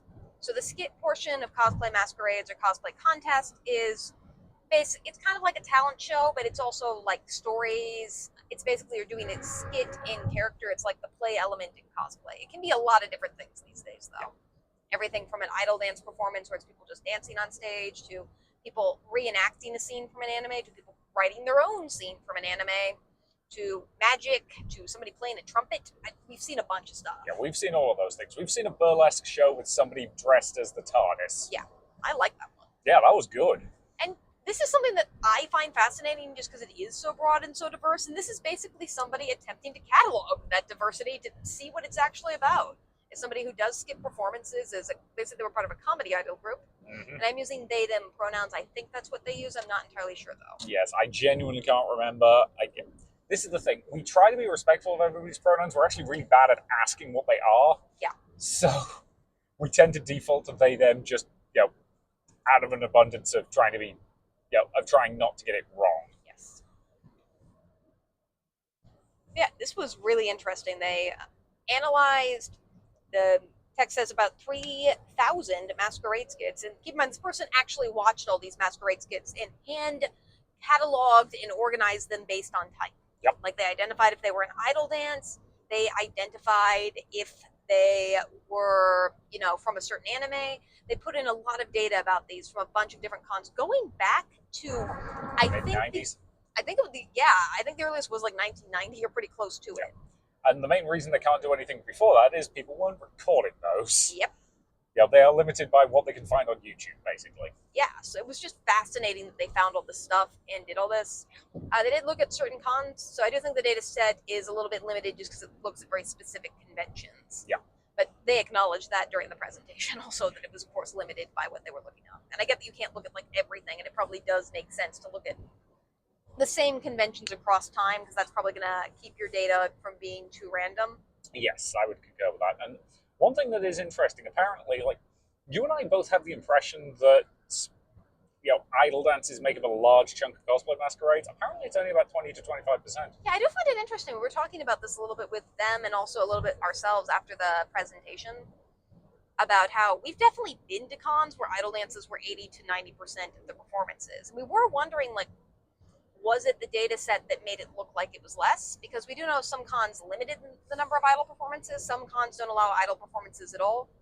Whereas some cons, and a lot of the ones we go to, it's just they take whatever is applied for Skit Masquerade first come, first serve. So they don't do any type of screening whatsoever. And that might have a different distribution of idle dances than something that doesn't allow idle dances, because idle dances have a separate competition, which a lot of bigger cons do. Yep. Or only allows a limited number of idle dances. Yeah. But I don't really know, but I have definitely been to cons that do have 80 to 90% idle dancing. We've definitely seen some. We've definitely seen that, but yeah. So I suspect it's one of those things that does kind of end up balancing out. And then we got to also watch a bunch of like this person's favorite masquerades, which Yep. I also really enjoyed. They were like things from back before like we would have been old enough to compete in masquerades. It was so fascinating.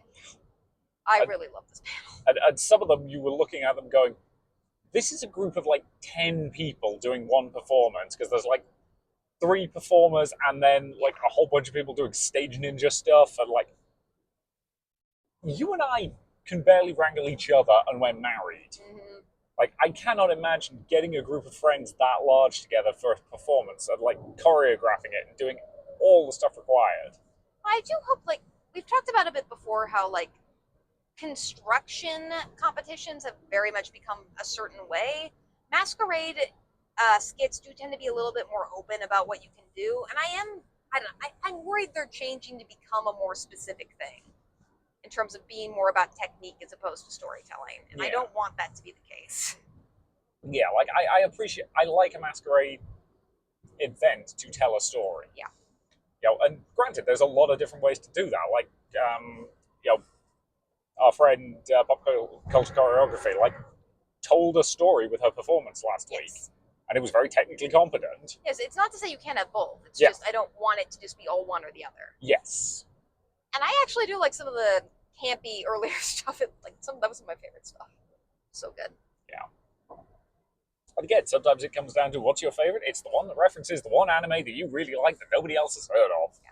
And we did talk about how subjective I think particularly skit judging is, just because there is kind of a standard these days for construction competitions. For skit judging, there really just isn't.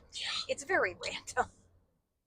But again, I don't know how the heck you judge like what we've done on stage for Masquerade, which is a Shakespeare-style performance of a excerpt from a play you wrote. How the hell do you judge that against, you know, somebody like Pop Culture Choreography who does, you know, like intricate tap dancing? Like, how the hell do you judge those things against each other? So yeah. But again, like, no, this was a really interesting panel. It was. You know, I scanned the QR code for the Google Slides, if you know, or the Google Sheets document, and I sent it to you, so you can dig through the data at your heart's content, which I know you are going to do. Probably. I'm also going to check out a lot of those links, because I also kind of want to watch these like skit performances from like 1996. Yep. But it did confirm what we've been thinking, is that a lot of the big cons are just kind of scared of handing people mics. Yeah, because we talked a little bit about that, about how they don't like lending people mics or like having people throw confetti on stage. And I don't want to put words in this person's mouth, but they seem to like prefer the more like modern versions of skits where they're a little bit more polished. I kind of want to go back to when it's a little bit more. Again, I think there's pros and cons to each. Yeah. But I do agree, like, if you're live singing or live performing a musical instrument, you kind of need a mic. Yeah, but I also think you should just be allowed to talk. Like, Yeah. I can memorize a script. I don't feel like you need to have to pre-approve everything. I'm not going to just go on stage and shout penis unless I'm in an explicit D&D campaign. I like it when cons trust their audience members. Yeah, and I do feel like some of the trust at anime cons has kind of gone away over the years, and it frustrates me. Yeah, that does kind of suck. I'm not going to disagree with you on that point. So we also got some conti in this panel, which I respect the heck out of. Because this panel is called Out This Con in the panel. Yep. Which was awesome. Yeah, love it when you're willing to do that. So we basically got some tea about the cosplay contest, which is par for course. Like, I know nothing we were told about this one surprised us in any way. No, like, we've experienced pretty much all of what this was. Which is that... So, backstory to this, I guess, from our experience is I checked to see if there's a cosplay contest, because I pretty much always do that, and I checked to see what the rules are. these days, unless it's a con we've already been to once, we don't tend to enter, because at this point, like, we need to trust the con staff before we're going to enter a cosplay competition, because too much stuff like this has already happened to us for us to want to enter a cosplay competition. Yep. Unless we know what's going on already and that it's going to be well run. Yep.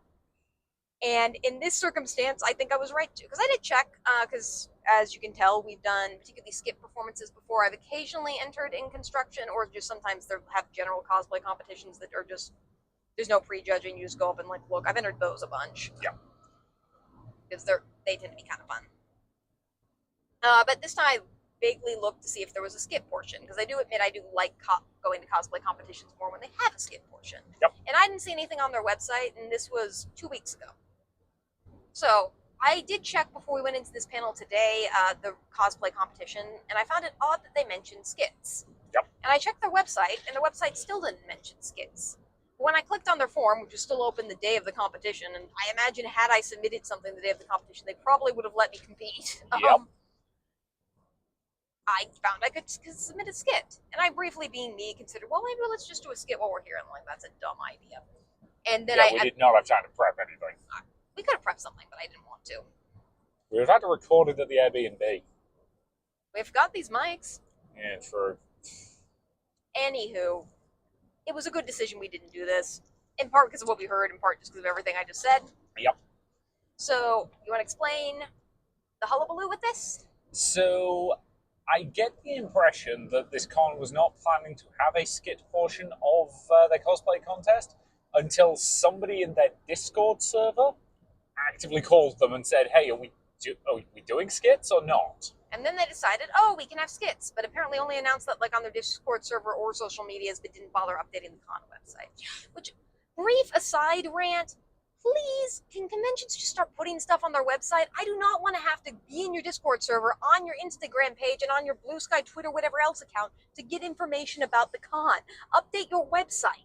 That's where I'm going to go look. I don't want to have to follow you on 6 different social media apps, and I don't want to have 20 different Discord servers open. Put stuff on your website. Sorry, it's just, as somebody who plans for a lot of cons, it gets increasingly frustrating that I have to like go through all these different channels of information to find stuff out. Yeah. It's just hard. And particularly Discord servers in general for cons tend to actually be kind of hard to access, because Discord tends to have invite-only links. Half the time the con forgets to update those links, so they just kind of expire. Yep. Because Discord links do expire after a while. Even if you set the link not to expire, it expires still. Yep. It's counterintuitive. And this particular Discord, I'm not entirely sure, but I'm pretty sure because pretty much everyone we saw in the cosplay competition was like a cosplay guest of the staff, which is fine, or a volunteer. Like, I do think this was a Discord server explicitly for Weebcon guests and volunteers, in which case I would never have access to it anyway. Yeah. Not that I wanted to compete, I'm glad we didn't, but like, please just try to put information in places. That's been a big problem with this con generally, is it just is struggling to convey information that people want to know. So that apparently happened. They apparently didn't open signups until 2 weeks before the con, which also is, of course, going to limit people, because with most major constructions, they spend like months to years working on that, and they like decide, I think, in advance, particularly for high level of constructions, like, because once something wins Best in Show, it can't win again. Yep. So I do think most people who are at the extremely high level of construction for cosplay selectively choose which events to enter, because they don't want to enter events that, you know, are not going to be like a good Best in Show for them, or like the con where they want to win at, which I think is valid. Yeah. I do think it affected who signed up here. Yeah. So we got a little bit of that tea. That person also called out a couple other cons for disorganization in cosplay. Apparently Weebcon in Texas last year, which is the same convention that earlier, Yep, didn't give out prizes of any sort. Yeah, they didn't give like certificates out. Which, given how many people were nominally at that convention, yeah, that's weird. That's real weird. Like, you don't necessarily need to give out like a monetary prize. Like, you don't need to be GalaxyCon and throwing around thousands of bucks in prize money.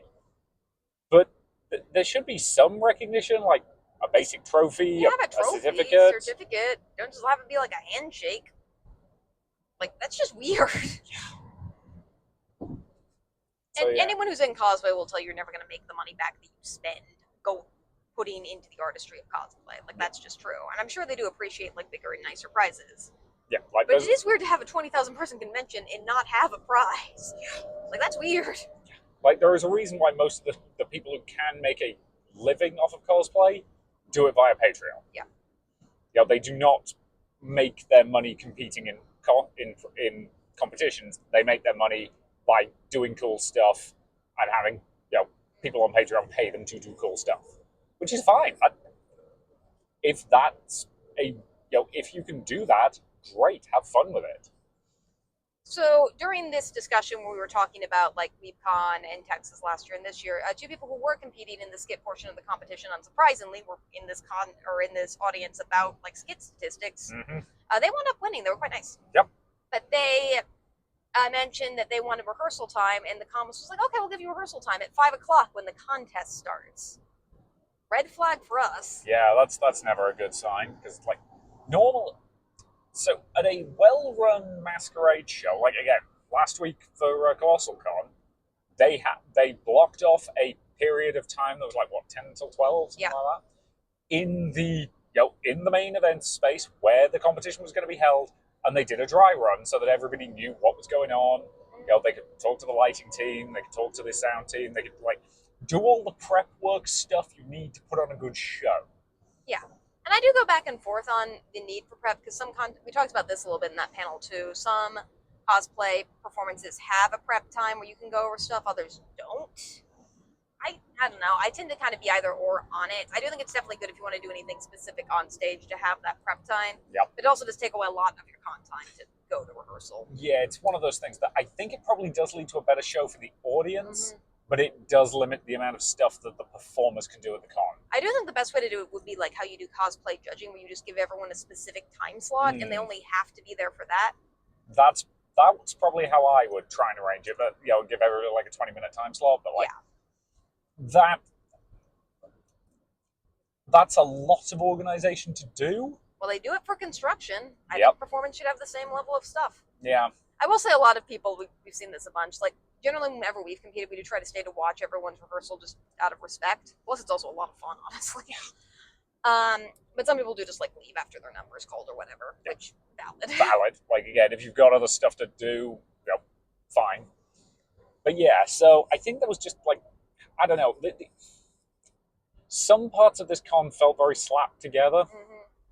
And yeah, just briefly before we go on to that, I will say also like, another show that happens, some cons, like, even after rehearsal, will just, like, keep you there to make sure you can't leave. I've had that. I know Pop Culture Choreographies also have that. Like, you rehearse, and then you're just stuck in, like, the behind-the-stage thing, even though the costume contest isn't supposed to start for, like, 2.5 hours. Yeah. So you're just stuck in a green room for 2.5 hours, because they apparently are worried that if you, like, leave to go to the bathroom or go get food or something, that, like... I mean, we've had a con that when they did that, they did at least feed us. Yeah, they did feed us. That was nice. But it's also just like, that's a lot of like convention time to be taken away from somebody who's performing. The construction contestants don't have to deal with that. They just get to show up. Yep. So yeah. So we did then, was the next thing the actual cosplay contest? Yeah, we were loosey-goosey on this one. There wasn't a lot else on at that time period. They also had a major Q&A panel in that room. We don't typically go to Q&A panels unless it's somebody we personally know. We didn't really know anyone. Yep. So that threw out, that took a while. And then they pretty much did what they said they were going to do. They let the people who were doing skit performances, thankfully there were only 3 of them, do rehearsals. Yeah. Which meant that delayed opening the doors by 20 minutes. Yep. Which is a huge no for me as a person with accessibility issues. Yeah, so basically we noticed that there was like a fairly significant line forming to get into the cosplay contest that was blocking the doors to Artist Alley. Yeah. And we were just kind of sitting across the way looking at this, and we trying to figure out what we were going to do. We already knew based on what these people said, thankfully, and I am happy they tipped us off that they were going to be opening the doors late. Yep. Because we knew that, we decided to just kind of sit and wait. Their website does say for accessibility that they will let you, if you have an accessibility pass, enter a room ahead of the line to get a seat that's accessible for you. So it's cool that they have that feature. It wasn't something I really feel like I needed this weekend just because it wasn't really that big a con, so I felt I could just manage without that, so I didn't even bother with that. And this was probably the only event for which it would have been relevant. And even without it, we managed to sit basically probably where I would have wound up sitting anyway, so it was fine. Yeah, so we kind of watched this line, and it started moving. And we're like, oh, okay, let's snag in the back of this line, and we'll go inside and go grab whatever seat we can, and we'll just kind of chill out. And we got there, and we realized, oh, they're leading everybody round. What are they? Oh. Yeah, so they weren't letting anybody in yet. This was 15 minutes after it was supposed to start. What they were doing was moving the line so that it was going down a corridor down the side.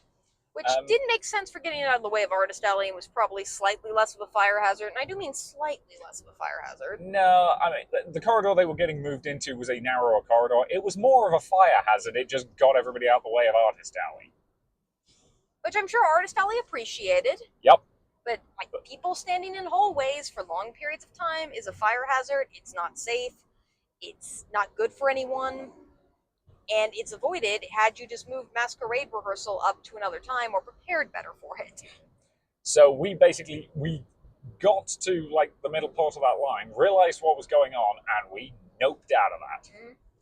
We went, and basically went back to the seating area where I could just about see the door. I will say there were a couple of Has-Been Hotel cosplayers who I think were running Speed Friending earlier, yes. Who we did talk to a bit at that time and invited us to come to their cosplay dating game panel. Yep. Which we absolutely would have had it not been across from explicit D&D type stuff. Yeah, which we'll talk about that one. We will. That one was fun too, but again, we really appreciated. That was really sweet of them to like reach out to us like that. Yeah, like again, we had a lot of really nice interactions at this con. Yeah, and I do wish because there were so few events on, it is a bit annoying when two events you want to go to are scheduled opposite each other. Yeah. Because had those events not been, we absolutely would have gone to both. Those are two of our favorite things to do. Yeah, like it was frustrating that like we had like 2-hour time blocks where there wasn't anything to do, and then we had to decide between like 2 or 3 different events.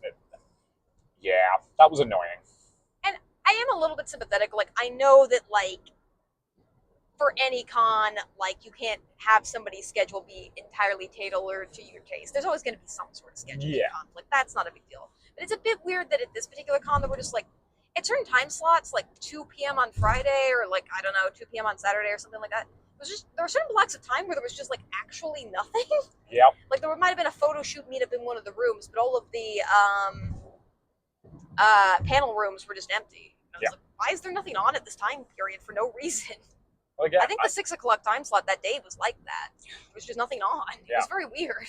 And again, they didn't have that much paneling, relatively speaking.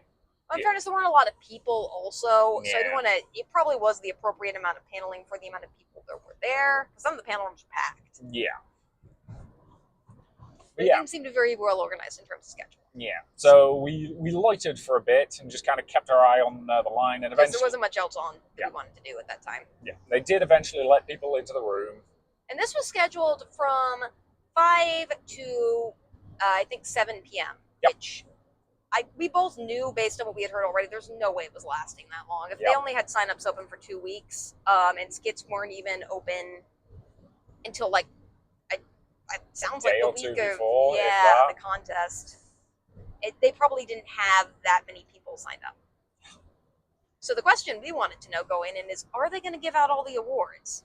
Because cosplay competitions, if they don't get enough signups, have a funny history of just cutting awards because they don't want to give it to somebody if they feel like too few people competed in it, which drives me nuts. Because this competition gave the same speech that all the cosplay competitions give at the beginning and end, that all the people who performed or were contestants or had their costumes judged were winners and tried and worked really hard.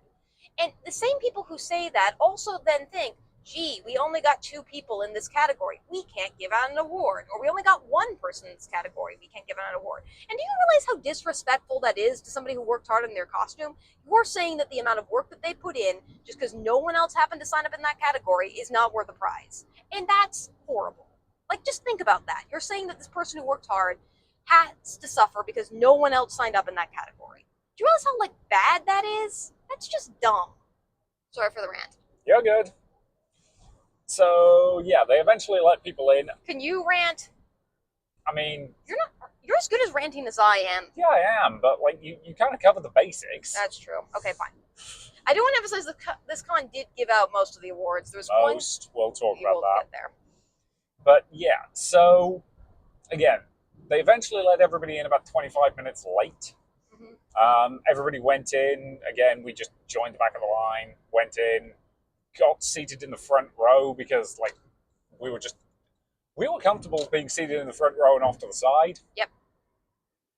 Whereas I think everybody else was trying to sit a little bit more centrally. Oh yeah, we didn't talk about costumes for today. I was worried. It was relevant because it was taking up like 5 seats. Yeah. I was wearing a very elaborate blue dress to be the air fairy from Neopets, and I brought my Neopets plushes with me. Yep. Because that dress has a train, you're on cosplay handler duty. Yeah.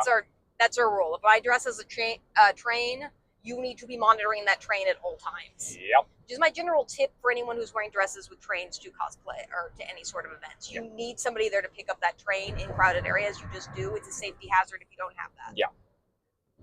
Which again, that was part of my job. But again, like the train on that dress actually isn't that hard to handle. It's not. Like, most of the trains I have are like, they're short trains. They're not like long trains that are like a mile long. Yeah. But even with that, it's still dragging on the floor behind me, and it is a big ball gown, and some people just don't look. So you just, for everyone's safety, including the dress's safety, you need somebody there to pick it up. Yes. Which is what I was doing. Yep.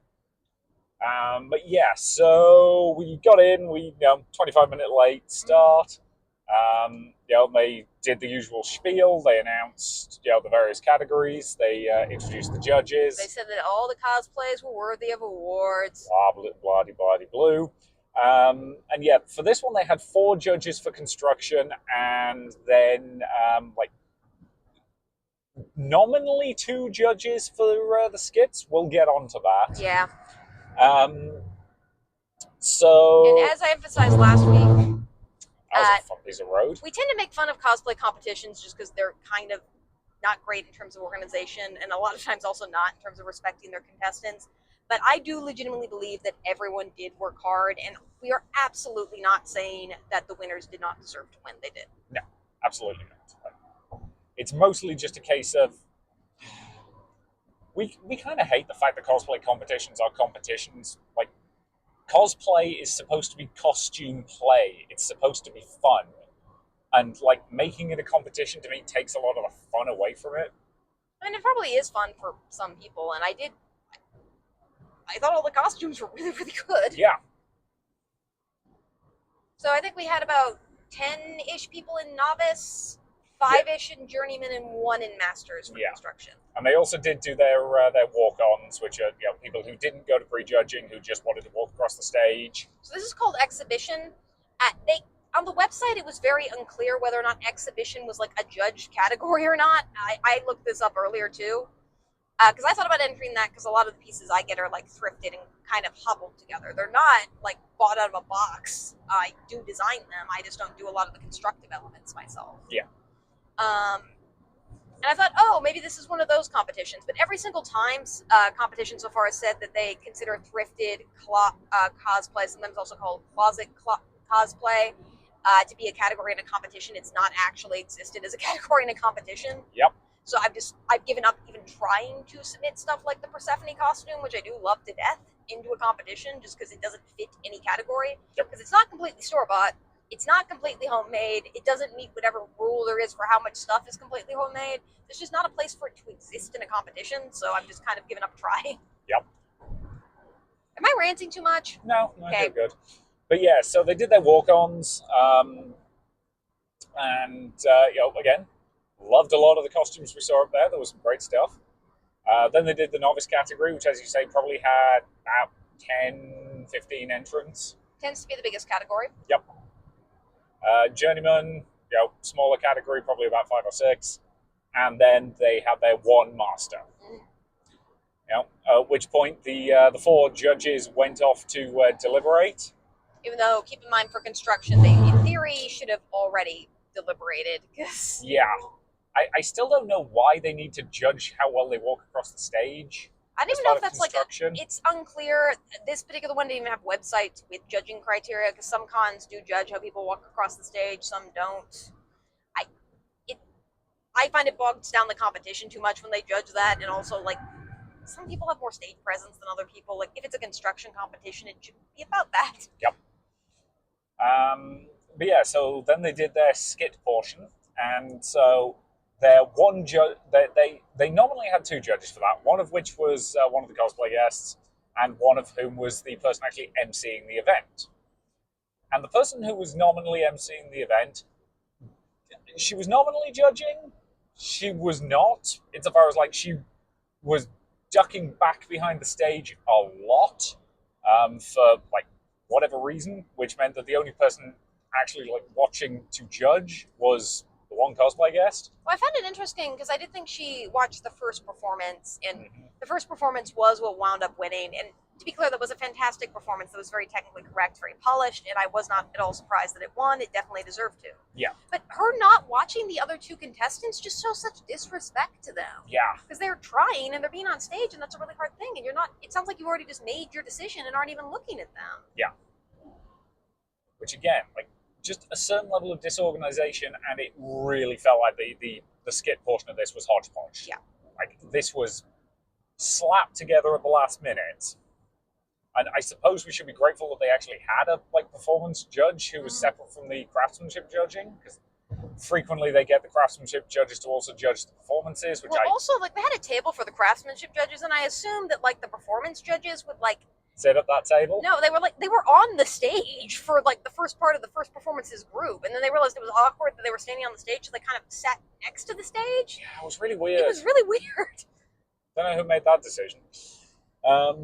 But yeah, so the three skip performances occurred. Then they went and they deliberated and they deliberated on stage. The performance judges talked about who should get the award on stage. Which normally they don't do that, and it was kind of awkward. Yeah, like again, for the record, they held the mics away so you couldn't hear what they were saying, and the cosplay judge did keep moving his hat to hide their faces in a way that was very deliberately being played for comedy, but it was still a weird choice. It didn't take them that long, as there were only 3 acts, and I want to emphasize the thing that won was fantastic, but it was just at least give them the respect of like going behind the stage and like at least pretending like it's a difficult choice. Yeah. So yeah, not massively happy with that as a decision, but again they awarded the award. Fine. Then the construction judges came back out and they awarded their Judges' Choice Award, singular. So this is weird. Judges' Choice Awards are usually each judge awards an award to a thing they personally liked, but they can't justify giving like the best in the category to, but it did something they personally enjoyed. So like we won a Judge's Choice Award at Masquerade a while back because one of the judges was a big Shakespeare nut who really thought you did a stellar job matching the tone and style when you wrote it. Which I was proud of. Yeah. The whole point of a judge's award is you were that judge's personal favorite thing for some reason. So the fact they only gave out one judge's award was real weird. Normally they would have one each to hand out. I do find it varies a little bit between cons, and I will say there was nothing on their website about what awards there even were. I did look, so I don't really know. Presumably there was supposed to be an award for Best Novice, Best Journeyman, and Best Masters, because that's how all of them work pretty much. But they gave Best Novice, Best Journeyman, and then Best in Show, which they just gave to the Soul Masters contestant. Yeah. I'm sure deserved it. It looked very technically correct. Yep. Also, we have still a little kind of snarky fake drinking game between us, where we just drink every time they see clean lines and drink every time they say we couldn't find anything wrong with it. As though that should be the standard for cosplay, is you can't find anything wrong with it. Yep, it's this was the most this was the one that screwed up the least, therefore it wins. And it's yeah, but it's not that.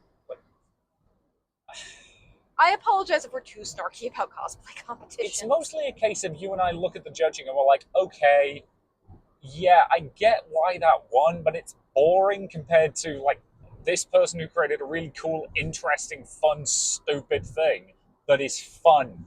Okay. And I would rather the fun thing won than the technically perfect thing.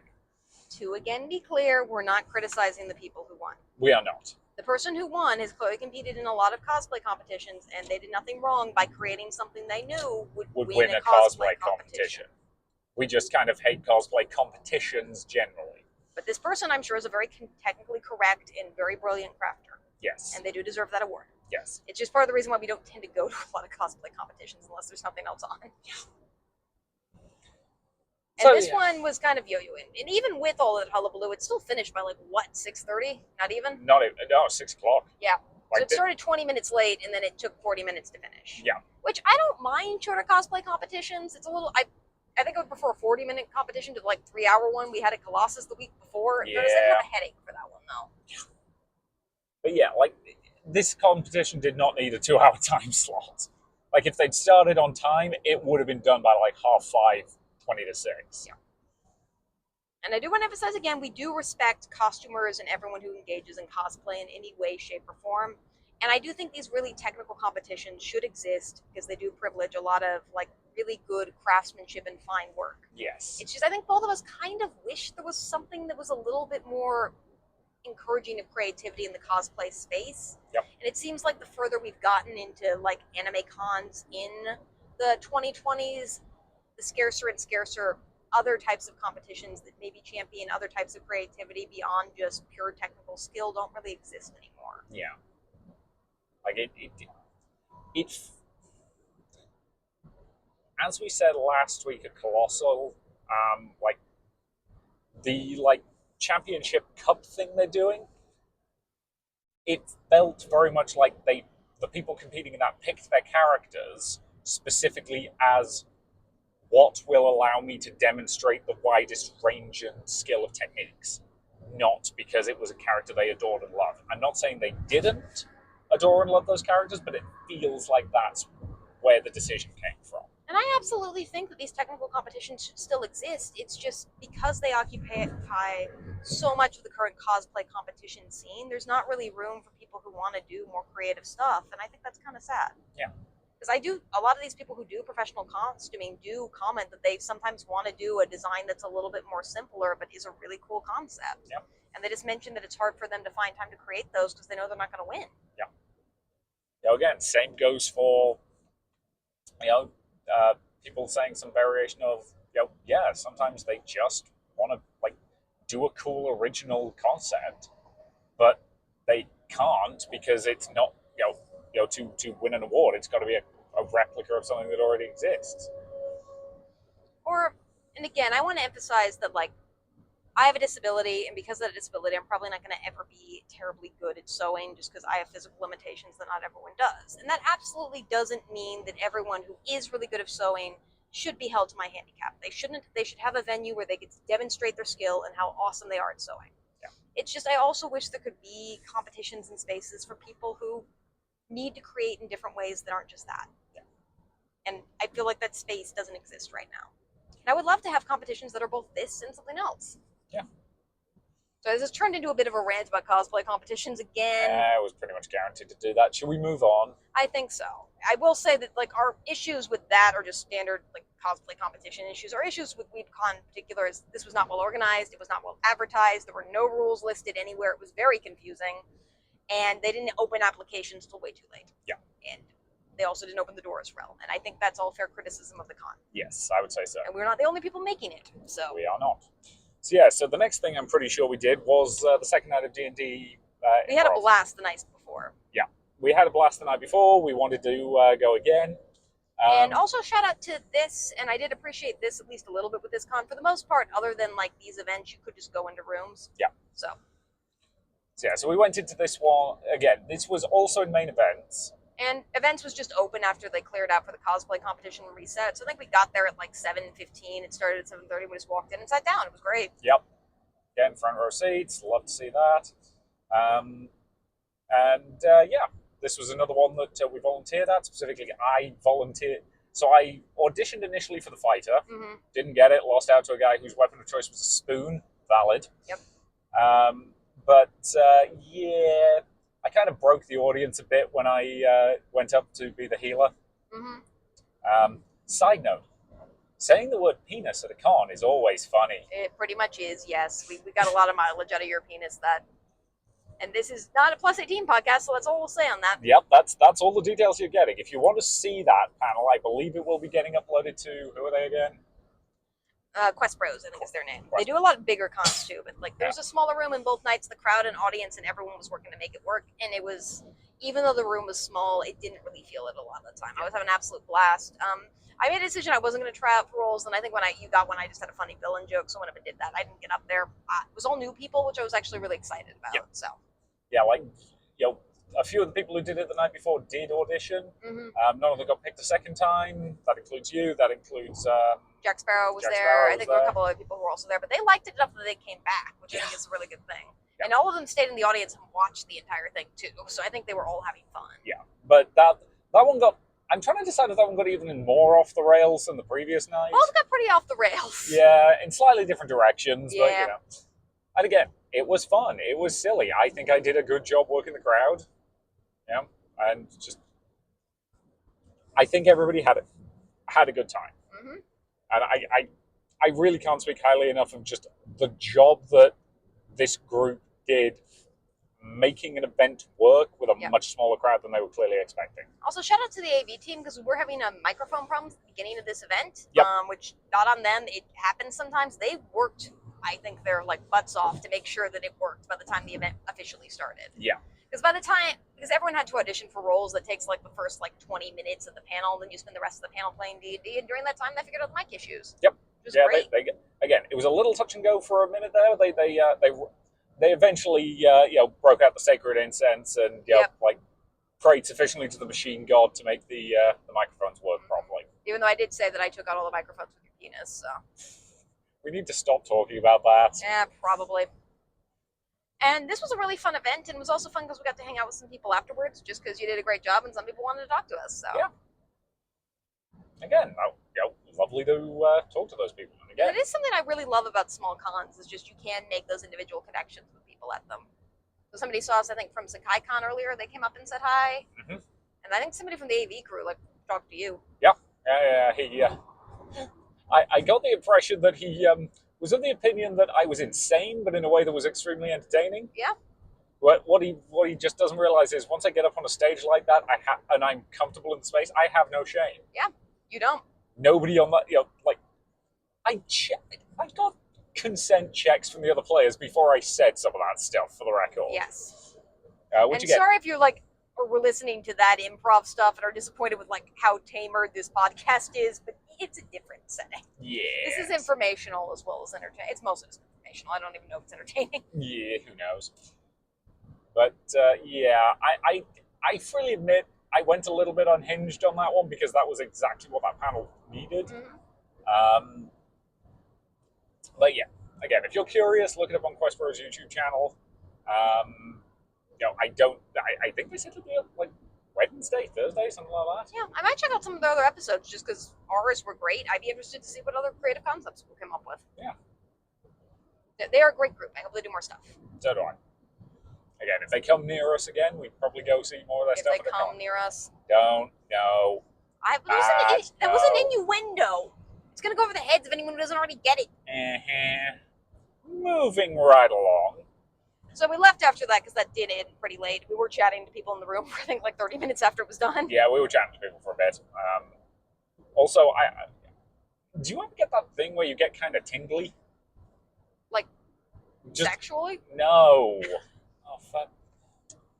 No, I was actively having pins and needles in my fingers just from the adrenaline spike? Yeah. Occasionally. I call it just con high. Yeah. The happy feeling? Yeah. Yeah, it's just adrenaline coursing through your body. It's great. Yeah. So we've talked about this. So con drunk is when you're kind of giddy. Con high is when you have just such an adrenaline spike, something really good has happened to you that you just feel really happy. So I had con high, I think, after the cosplay competition last week. Yep. And this week I think I had con high after both nights of this D&D panel. Mine tends to last longer than yours does, though. Yes. To be clear, we don't do any drugs or drink. It's just a feeling we have. Yeah. Yeah. But it was fun. It was. And we were in a good mood. We did run into some bizarre traffic on the way back. Yeah, still no idea what the heck that was about. But, Got more food. Yep. Slept. Yep. And we were considering not coming back for Sunday, not because we weren't having fun, just because there wasn't stuff just starts kind of bizarrely late, which is weird for Sunday. The stuff I think has just ended now that it's past 5 o'clock. Yep. At this con, we did leave a bit early because there wasn't much on that interested us. Yep. But we didn't get there. We kind of woke up and just hung out in the Airbnb for like a few hours. Yep. Then got to the con around 11. Yep. You know, checked out of the murder hotel. And it was honestly fun to like. We weren't murdered yet. So yeah, it was honestly fun because we just kind of walked around a little bit and like people remembered us from last night and the day before. This is just what I love about Sunday at a con, particularly a small con, is just by Sunday people know you and are saying hi to you, and it's just such a wonderful feeling to just kind of hang out with people you spent the weekend with, and Yep. I really love those moments on Sunday at a con. Yeah, at one point somebody like got our attention and was just like, "Hey, it's been really nice seeing you at all 3 days of the con." And we were staring at them, going, "Who the heck are you?" And they was like. And then it was just like, I was Jack Sparrow the last couple of days. We're like, oh, okay. Oh, We did not recognize you. That makeup was really good. You know, to get why you didn't want to deal with that, all for the shorter Sunday. So yeah, lovely to see you again, but yeah, did not recognize you at first. But yeah. After that, we tried to go into the dealer's hall just to wander around for a bit. Yeah, here's where another rant's coming. This is your turn to rant. Yeah. So they were doing bag checks to get into the dealer's hall, which... They were doing all weekend. We assumed, because we went in the first day, and we had, like, my standard soda bottles and your standard, like, caffeine hit stuff in there. Yep. And they didn't stop us Again, on Friday or Saturday. Yeah. For reference, my preferred caffeine method is sparkling ice caffeine. It's just a can of soda. Yeah, and I drink like diet soda. We find most cons generally tend not to care, and it particularly like because this was just bag check to get into the dealer's hall, which keep in mind is in a different section of the convention. We assumed it was just like to make sure we weren't bringing weapons in or something, because it otherwise would be weird to have it. Yeah, because and again, like that was also the celebrity area, so making sure we weren't bringing anything too weird into the celebrities, fine. Like, annoying, but fine. And there weren't enough people for it to bog anything down, so Yeah. whatever. So, like, again, first 2 days, absolutely fine. Today, for whatever reason, we got told we weren't allowed to have outside food or drink in the vendor's hall. There was no signs indicating this, and it wasn't the case the last 2 days. Nope. And it just seemed like one person being incredibly persnickety for no reason. So, you're probably not listening to this podcast, but if you are, screw you personally. Yeah. Because we really hate it when cons do crap like that. And also, like, I can at least understand it if it's like a vendor or like a hotel policy or like a venue policy that the con like has to technically enforce, because otherwise they won't get their contract back.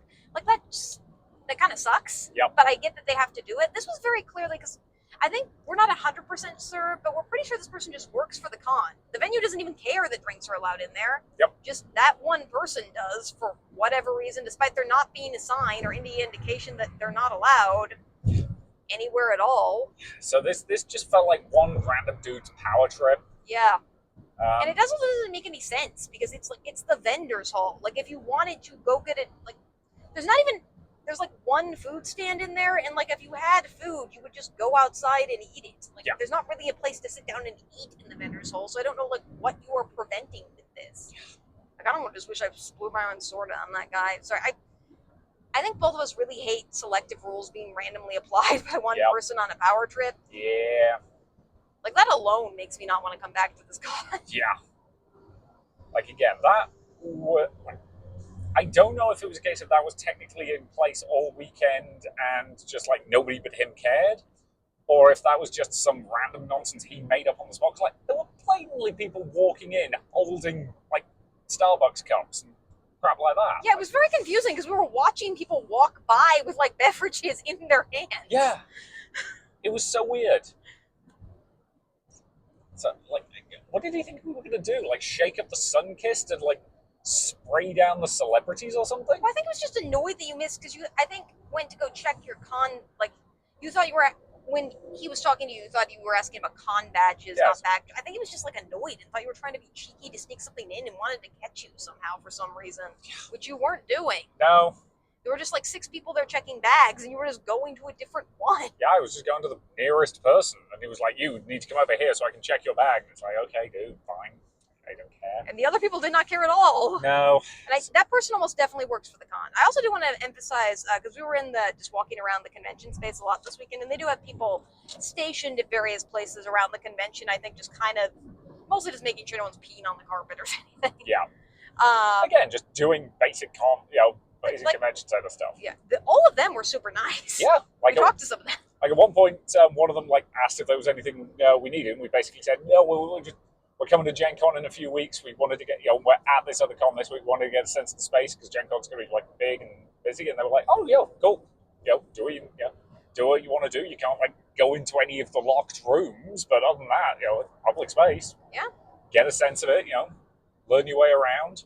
Because I think their attitude is it's better if we learn our way around now when it's quiet. Then some of them were complimenting my outfits. Some of them like remembered me from previous days because they were helping with like bag checks and entrances for the people renting out the space. They were like really nice. Yeah. That one guy was not. Yeah. He was just kind of weird. Screw that one guy specifically. Yeah. We don't know his name, so we can't like we're not put gonna, him on blast. No. It was just dumb. And if you're not allowing food or drinks, have a sign indicating that. Because like, how are we supposed to know that? Yeah. And again, like, I really hate it when rules aren't applied consistently. You really hate it when like rules are applied that you have no way of knowing about. Yeah. On just random days by random people. And he really didn't have an answer for the fact that like we were allowed to bring drinks in the other 2 days and that people were currently bringing drinks in at the same time. So we fortunately the car was not far away. It was like a 5-minute walk at most. So we went and we dropped the stuff off of the car and then we came back. Yeah. Which again, annoying, but oh well. Sorry, it's just one of those things that irritates us personally because it's just dumb. So, yeah. Other than that, we mostly just kind of hung out. It was a lighter day. We did go to one panel today. We did. Which we were contemplating between a couple of different panel options for that time slot, but we ended up going to the Dinosaur King panel. Yes, which is apparently for kids TV show about dinosaurs that was clearly going to use they, them pronouns. This person's, I assume, parents were in the panels. They use she, her pronouns, but I know sometimes parents aren't great about respecting your actual pronouns, so I'm just going to use they, them pronouns. Yep, again, we are on the side of caution.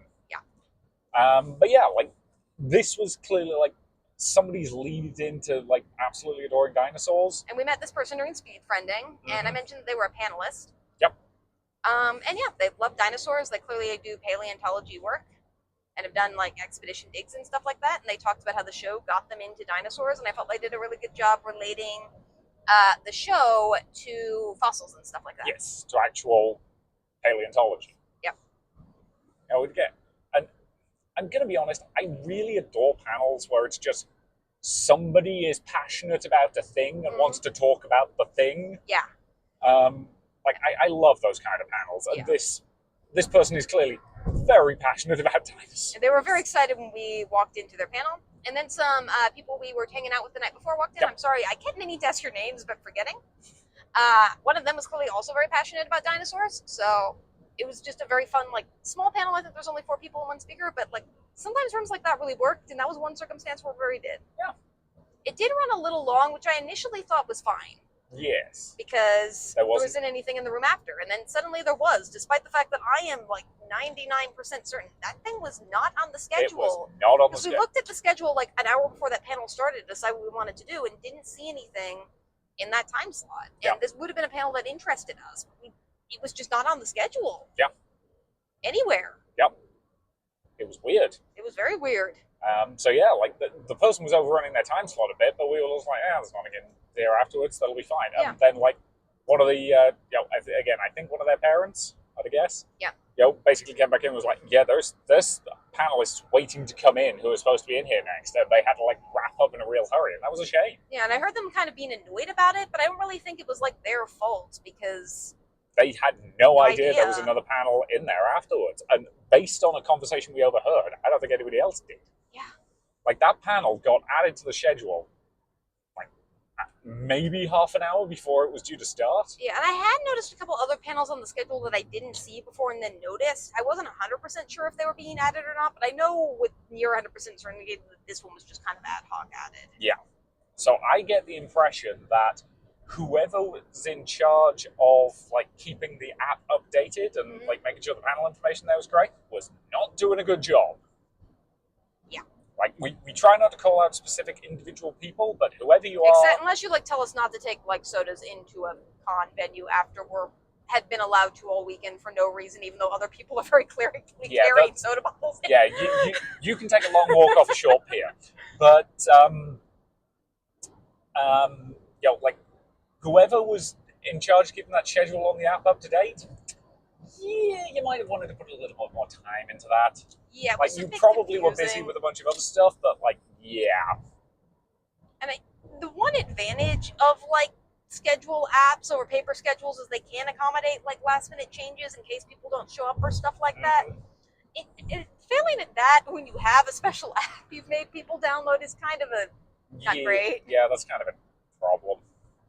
And I'm going to be honest, I don't know why they needed to be in that panel room, why they didn't get put into one of the other empty panel rooms. Yeah, there were 3 other panel rooms that had nothing in them at the time period. Yeah.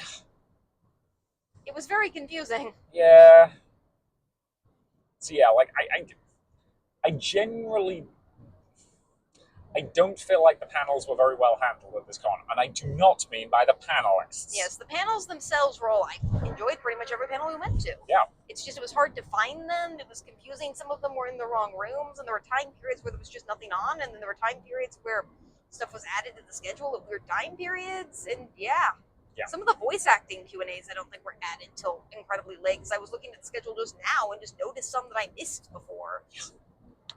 Which again, we did not go to any of those, but it would be nice to know they were happening if we cared. Yeah. Also, thank you to the voice actress who complimented my dresses in the hallway. I do not know who you were, but we had like a very nice 5-minute conversation. You were very sweet. Yeah. It's, and I think that was the last thing we did. Yeah, we kind of headed out because we wanted to go to a restaurant we liked at that point. There were a couple other things we wanted to go see. There was a German philosophy, I think an anime panel, and I'm a philosophy professor. I think I would have had fun. It's just because that person was a friend with the person that was running the skit panel, and she did not mention that that person was a philosophy professor, which probably means they have less technical knowledge than I do. That does not mean they're not qualified to run a panel, but that doesn't mean I don't want to like torture them by being an audience member in that panel, because that's just not fair to them. Yeah. Like, you absolutely have enough experience to run a panel about philosophy just by reading about philosophy online and watching anime. Like, that should be the standard. You don't need to have a doctorate degree. And it would be unfair for a person with a doctorate degree to critique your panel, so. Yep. And again, like, that panel was also running 3 until 5. Yeah. There wasn't that much on before that we were that interested in. Yeah. And it's a longish drive home. Yeah, we've still got, like, over an hour left on this drive. Probably closer to an hour and a half. And yeah, we wanted to go to this restaurant that we liked. And we're also, I think, trying to like pace ourselves because Animate Origins is going to be a quick back-to-back. Yep. Animate is next week, Origins is the week after. By week after, we mean 2 days after. Yeah. Animate ends on Sunday, Origins starts on Wednesday. Yay. I joke. We are very much looking forward to both of those conventions. Yes. But it's going to be a lot. Like, we still haven't decided what, if anything, we're doing the week after. Yeah. Because a lot of that is going to depend on how exhausted we are. Our coverage might also get more like Part A, Part B, Part C, because those are in Columbus, and like Origins is going to take 5 hours to review. There's just no way around that with the amount of stuff that's going on and the amount of stuff we're doing since it's a 5-day convention. And presumably nobody wants to watch. Well, somebody might want to listen to maybe like us talk for 5 hours in separate files, but talking for 5 hours in one file is not very user friendly. Yeah, so we'll probably break that up. Yeah, we'll figure out how to do how to do that. But yeah, we'll worry about that. Animate might also be a bit broken up because we might be doing some interviews, maybe with Pop Culture Choreography and Wetlands Ninja. Yep, we are potentially talking to them. So we'll see how that works. So we have to go back to this con and finish a review of it. We do. So do we want to talk about the stuff we didn't do? So yeah, we didn't do Conquest stuff. We didn't do any of the voice actor panels. We didn't do that panel I just mentioned. And as I've mentioned before, like, I'm sorry if you did a panel at this con, I didn't shout it out specifically. It's just kind of boring if I read through every single panel that's on the list. Yep. Some idle dancing. The May Cafe was also doing board games and a bunch of other stuff. There's a miniatures painting activity. Yep. Game tournaments. Pretty standard fare. Yep. There was a group that was doing Gundam miniature building. Yeah. Which was well attended. Yeah. Looked to be pretty busy. I think they were actually letting you like I think they were just handing you a free miniature and letting you build it, and then you could keep it when you were done. That's pretty cool. If I'm wrong about that, my apologies, but I think that's what was going on there. There's cosplay meetups. This weird panel where people were like being rude Disney princesses that I kind of wish we could have attended, but it was also countered to something. Yep.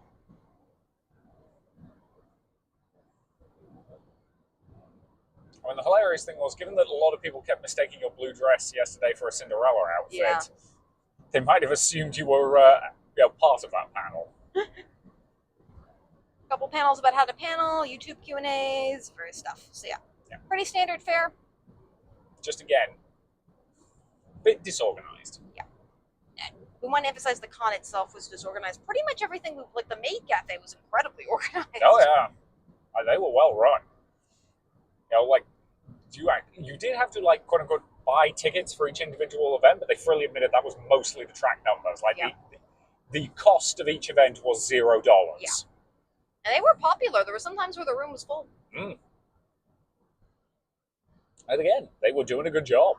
Like, I have no complaints about the event we attended with them. It was good. So yeah. So that was Weeb Con Indy. Do we have much more to say about it? We have to do our top con moments. We do. And then we have to do our final analysis review, which we'll get into in a minute. Yeah. So top con moments.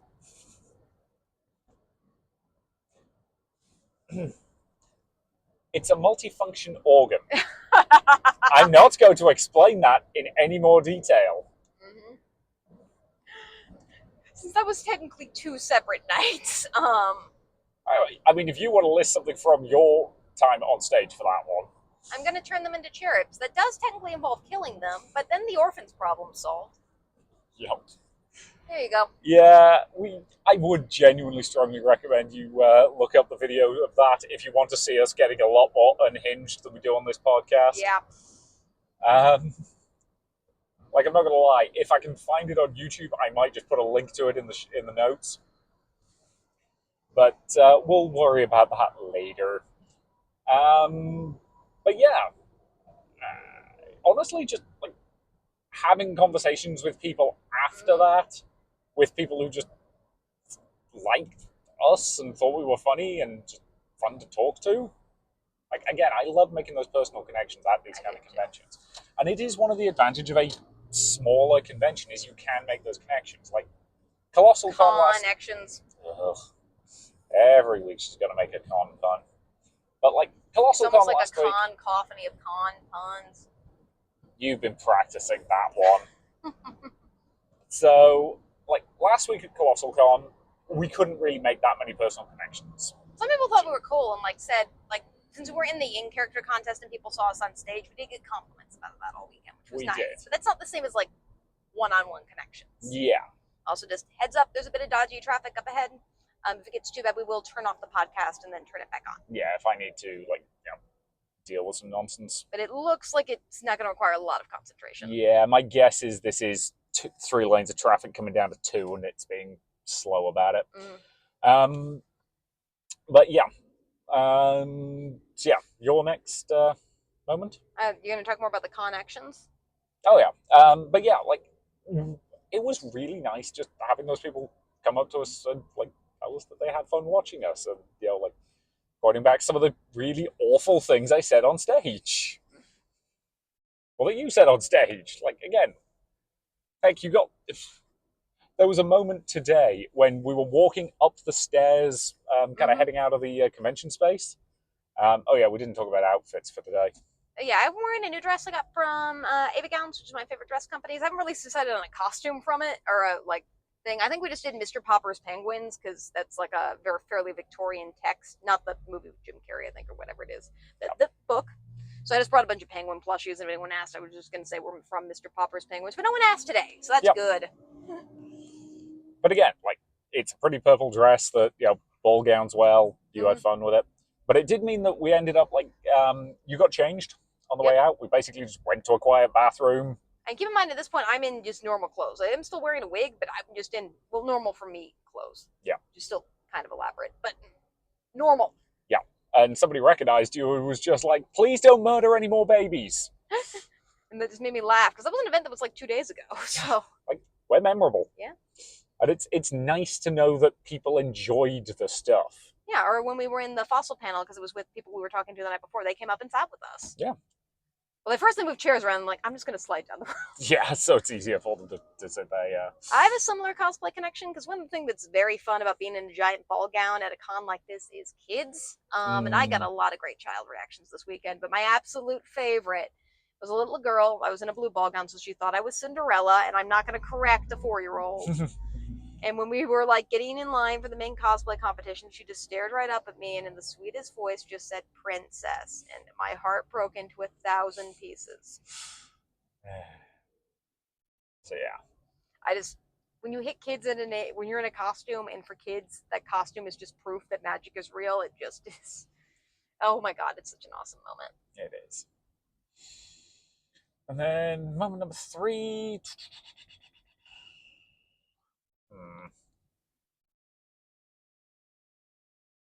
Is it bad that I really just enjoyed walking the convention center with you?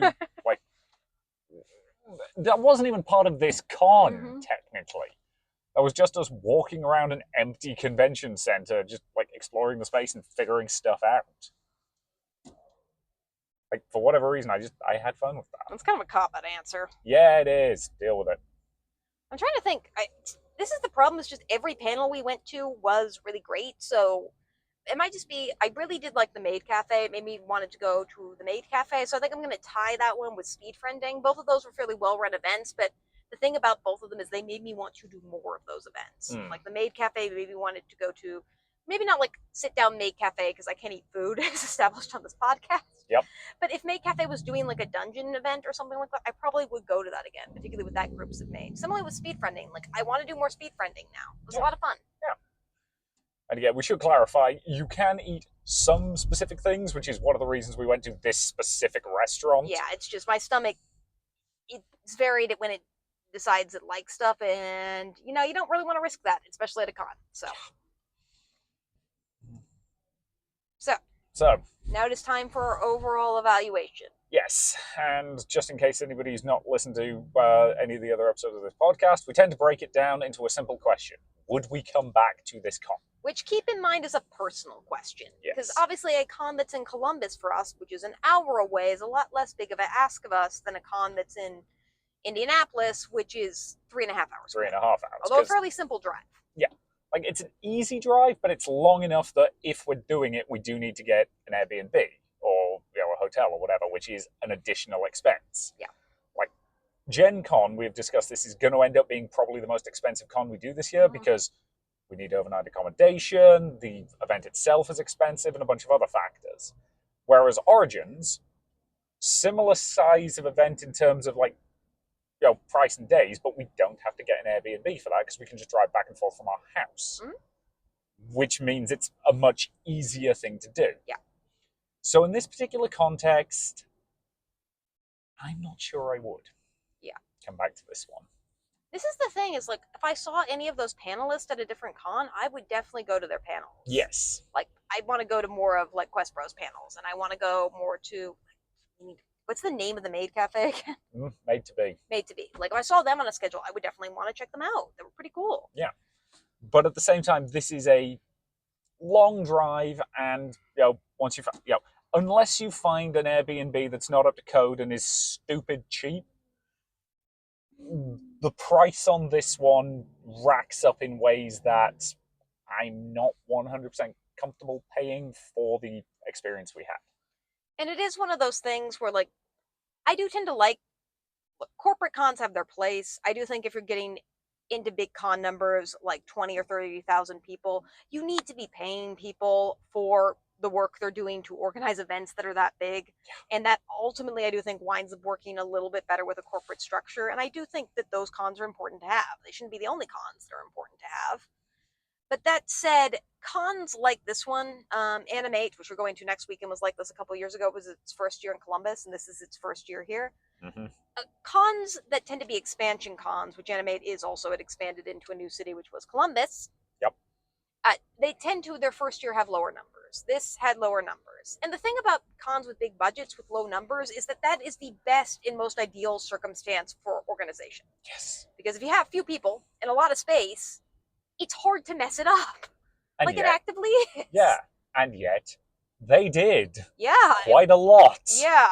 And it makes me worry for how this is going to scale, which also makes me sad because the Indiana Convention Center is a fairly well-designed convention center. We got to explore it a lot this weekend. It was fun. I do think it would be a really great place to have a big anime con. Yeah. And I think that's what Weebcon ultimately wants this to be, and I'm just not convinced that they have the skills to scale. Yeah.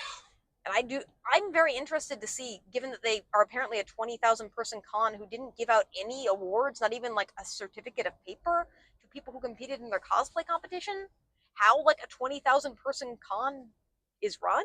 Yeah. I'm just a bit confused by that. And it makes me a little bit nervous, honestly. Yeah. And that's not to say, again, that we didn't have fun this weekend. I did. We did. And it's just, I feel like there were times when we were fighting there were times when we were fighting the con structure to have fun. Like, the things that made it fun were the people and the individual panelists, yes, not the convention itself. And I do find it interesting that this particular con, so we've been to both Fan Expo and GalaxyCon/Animate, they're run by the same company. And those cons tend to have more hands-on staff, arguably too hands-on staff, where they have a group of people who are like in charge of running panels and events all weekend. Yep. This con, they seem to have like a very involved AV team, so that's good. But outside of that, it doesn't seem like there's like a lot of like staff around doing a lot. Like half the time they have the hotel staff or the convention center staff doing stuff for them. Yeah. It was just kind of weird. And they weren't really doing anything it felt like, make the con work. It felt like they mostly, to use a kind of weird metaphor, it felt like they like got a bouncy castle, but then just expected other people to blow up the bouncy castle for them. What? That works as a metaphor. I mean, sure. That's a weird metaphor, I'm not going to lie, but yeah. I think I just associate cons with bouncy castles because of that DashCon ball pit image thing. Hey, you and I have both agreed that based on everything we've heard, if we'd gone to DashCon, we probably would have had fun. We probably would have, actually. So, we do want to emphasize, remember when we started this podcast, we originally wanted to do like an S through like F tier ranking system as opposed to this much lighter ranking system. Did we? Yeah, we talked about that briefly, and then we decided that like that would be too mean. Yeah. Yeah. Again, I prefer to just say would we go back or not. Because again, like, it's mostly a case of, if this one was in Columbus, yeah, sure, even with the problems, we'd still go back. It's just, it's far enough away that unless they really sort a lot of stuff out, it's not really worth it for us. Like, here's the thing. Next year, if we're in the country, which we don't know if we're going to be, if we are, like, doing this many cons, which we might be, who knows, if there's nothing else on that weekend, and, like, we look at the schedule and go, there's a lot more stuff on that's interesting to us this time. Why not? Yeah, I could see that. The thing about this con in particular, like, I do think a bit, just because of the distance, if this is, and it largely is just kind of a generic anime con, anything unique is just going to depend on the panelists who are there. We can get this experience closer to us for cheaper, and that's, I think, kind of the deciding factor. And it would have to offer, I think, something more unique for us to really be willing to travel for it. That said, if it is your closest anime con, I think it's a serviceable one. Yeah. It's about the level of organization of most anime cons, honestly, these days. Yeah. But again, once you factor in the travel time for us, it's hard to justify returning next year. Yeah. Like, we didn't have a bad time. We are concerned that with the quality of the organization on display, it's not going to scale well. Because, like, this probably should have been the easy year for them in terms of organization. Yeah, and I think because it didn't have a lot of people, like, any of the problems that we actually experienced were, I would say, pretty minor, just because, if stuff's in the wrong room, we can just move to the other room. But Yeah. if, like, rooms have lines and the rooms are packed, then that's going to be a completely ridiculous process that's going to cause a fire hazard again. Yay, fire hazards. Or, like, with the cosplay competition, like, that room was half full. Like, Yeah. it was easy enough to just walk in once they let the doors open and get a seat. But, like, had that been at a time period when the room was completely full, it just would not have happened. Yeah. Or the bag check system for the vendors hall, like, because there were so few people, that one person stopping everything down wasn't actually causing that much of a problem, and it took us like 5 minutes to go back and drop off our bag. It wasn't that big a deal. But if there's a line that takes an hour to get into the vendors hall because they insist upon doing bag checks and to go into the vendors hall despite not doing it in any other portion of the con, that's just gonna take forever. Yeah. Because most people take bags into the vendors hall because you needed to carry stuff. Yeah.